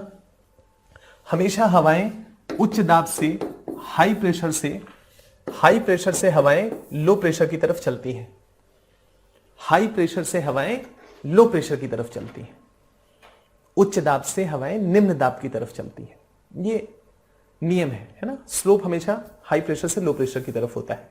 विस्तार से चर्चा आपके साथ इसके बारे में की है। हाई प्रेशर से लो प्रेशर की तरफ हवाएं चलती हैं। क्यों हाई प्रेशर से लो प्रेशर की तरफ चलती हैं? क्योंकि उच्च दाब का मतलब है ऊपर से वायु का नीचे की तरफ बैठना, इसलिए वहां पर उच्च दाब हुआ है। तो जहां पर उच्च दाब होगा वहां पर खूब सारा वायु इकट्ठा हो गया है ऊपर से नीचे, और जहां पर निम्न दाब है वहां पर वायु नीचे से ऊपर उठ रहा है। तो नीचे की वायु ऊपर चली गई तो नीचे वाला हिस्सा खाली हो गया। इस नीचे वाले खाली वाले हिस्से को या इस खालीपन को भरने के लिए जो हवाएं नीचे इकट्ठी हुई हैं वहां से हवाएं इस निम्न दाब की तरफ चलती हैं। हाई प्रेशर से लो प्रेशर का एक सिस्टम है। इसका मतलब हम ये कह सकते हैं कि जो चक्रवात सामने आप देख रहे हैं, ये चक्रवात एक बहुत ही ज्यादा निम्न दाब का एक क्षेत्र होता है, या इसके केंद्र में एक निम्न दाब का क्षेत्र होता है जिसमें चारों दिशाओं से या सारी दिशाओं से हवाएं इस निम्न दाब के क्षेत्र की तरफ बढ़ती हैं। और जब सब दिशाओं से हवाएं चलेंगी और एक केंद्र पे इकट्ठी होंगी तो सारी हवाएं इकट्ठे होने के बाद ऊपर उठेंगी, और ऊपर उठेंगी तो उस पूरी प्रक्रिया में ठंडी होंगी, और ठंडी होंगी तो बारिश करेंगी। ठीक है, यहां तक क्लियर है? अब ध्यान से मेरी बात को सुनिएगा और समझिएगा। ये टॉपिक बहुत ही आसान है, बहुत ही आराम से ये टॉपिक बहुत ही आराम से क्लियर हो जाएगा। इस इमेज को देखिए, इस इमेज को ध्यान से देखिए।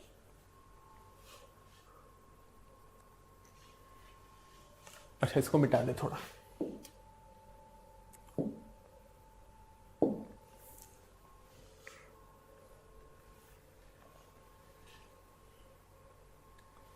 ये 3 है, 1 2 3।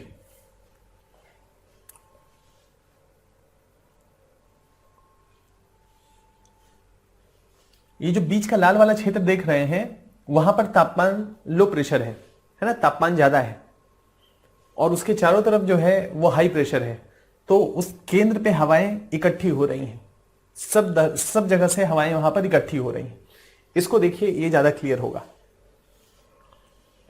ये जो बीच वाला क्षेत्र आप देख रहे हैं, ये बीच वाला क्षेत्र या ये जो बीच वाला क्षेत्र है, ये निम्न दाब का क्षेत्र है या लो प्रेशर का सेंटर है। सब दिशाओं से हवाएं यहां पर आके इकट्ठी हो रही हैं, सब दिशाओं से हवाएं यहां पर आके इकट्ठी हो रही हैं, सब दिशाओं से हवाएं यहां पर आके इकट्ठी हो रही हैं। और जब सब दिशाओं से हवाएं आके यहां पर इकट्ठी होंगी तो इकट्ठे होने के बाद क्या होगा? ये सब हवाएं ऊपर उठेंगी, और ऊपर उठने के बाद मूसलाधार बारिश होगी। अभी एक और पॉइंट इसमें ऐड करना है, लेकिन उससे पहले ध्यान से इसको देखिए। ये जो चक्रवात बन रहे हैं ये सब उत्तरी गोलार्ध में है। कहां पर है? उत्तरी गोलार्ध में। उत्तरी गोलार्ध का मतलब है विषुवत रेखा के उत्तर में।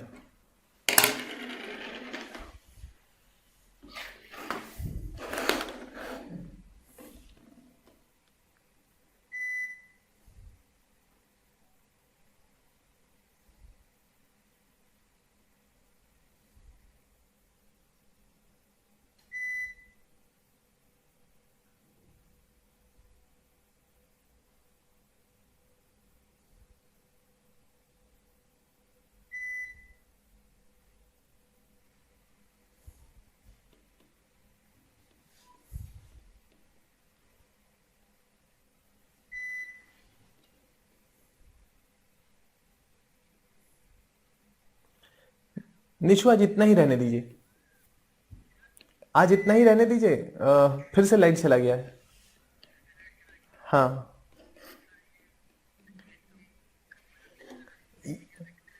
बस ये 5 मिनट 10 मिनट में हो जाएगा।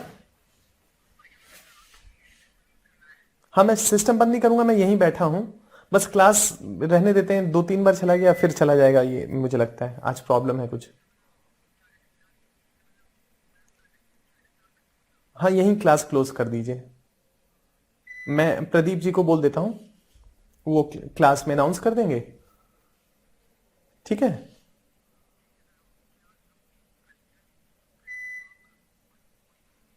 अच्छा अच्छा, ठीक ठीक।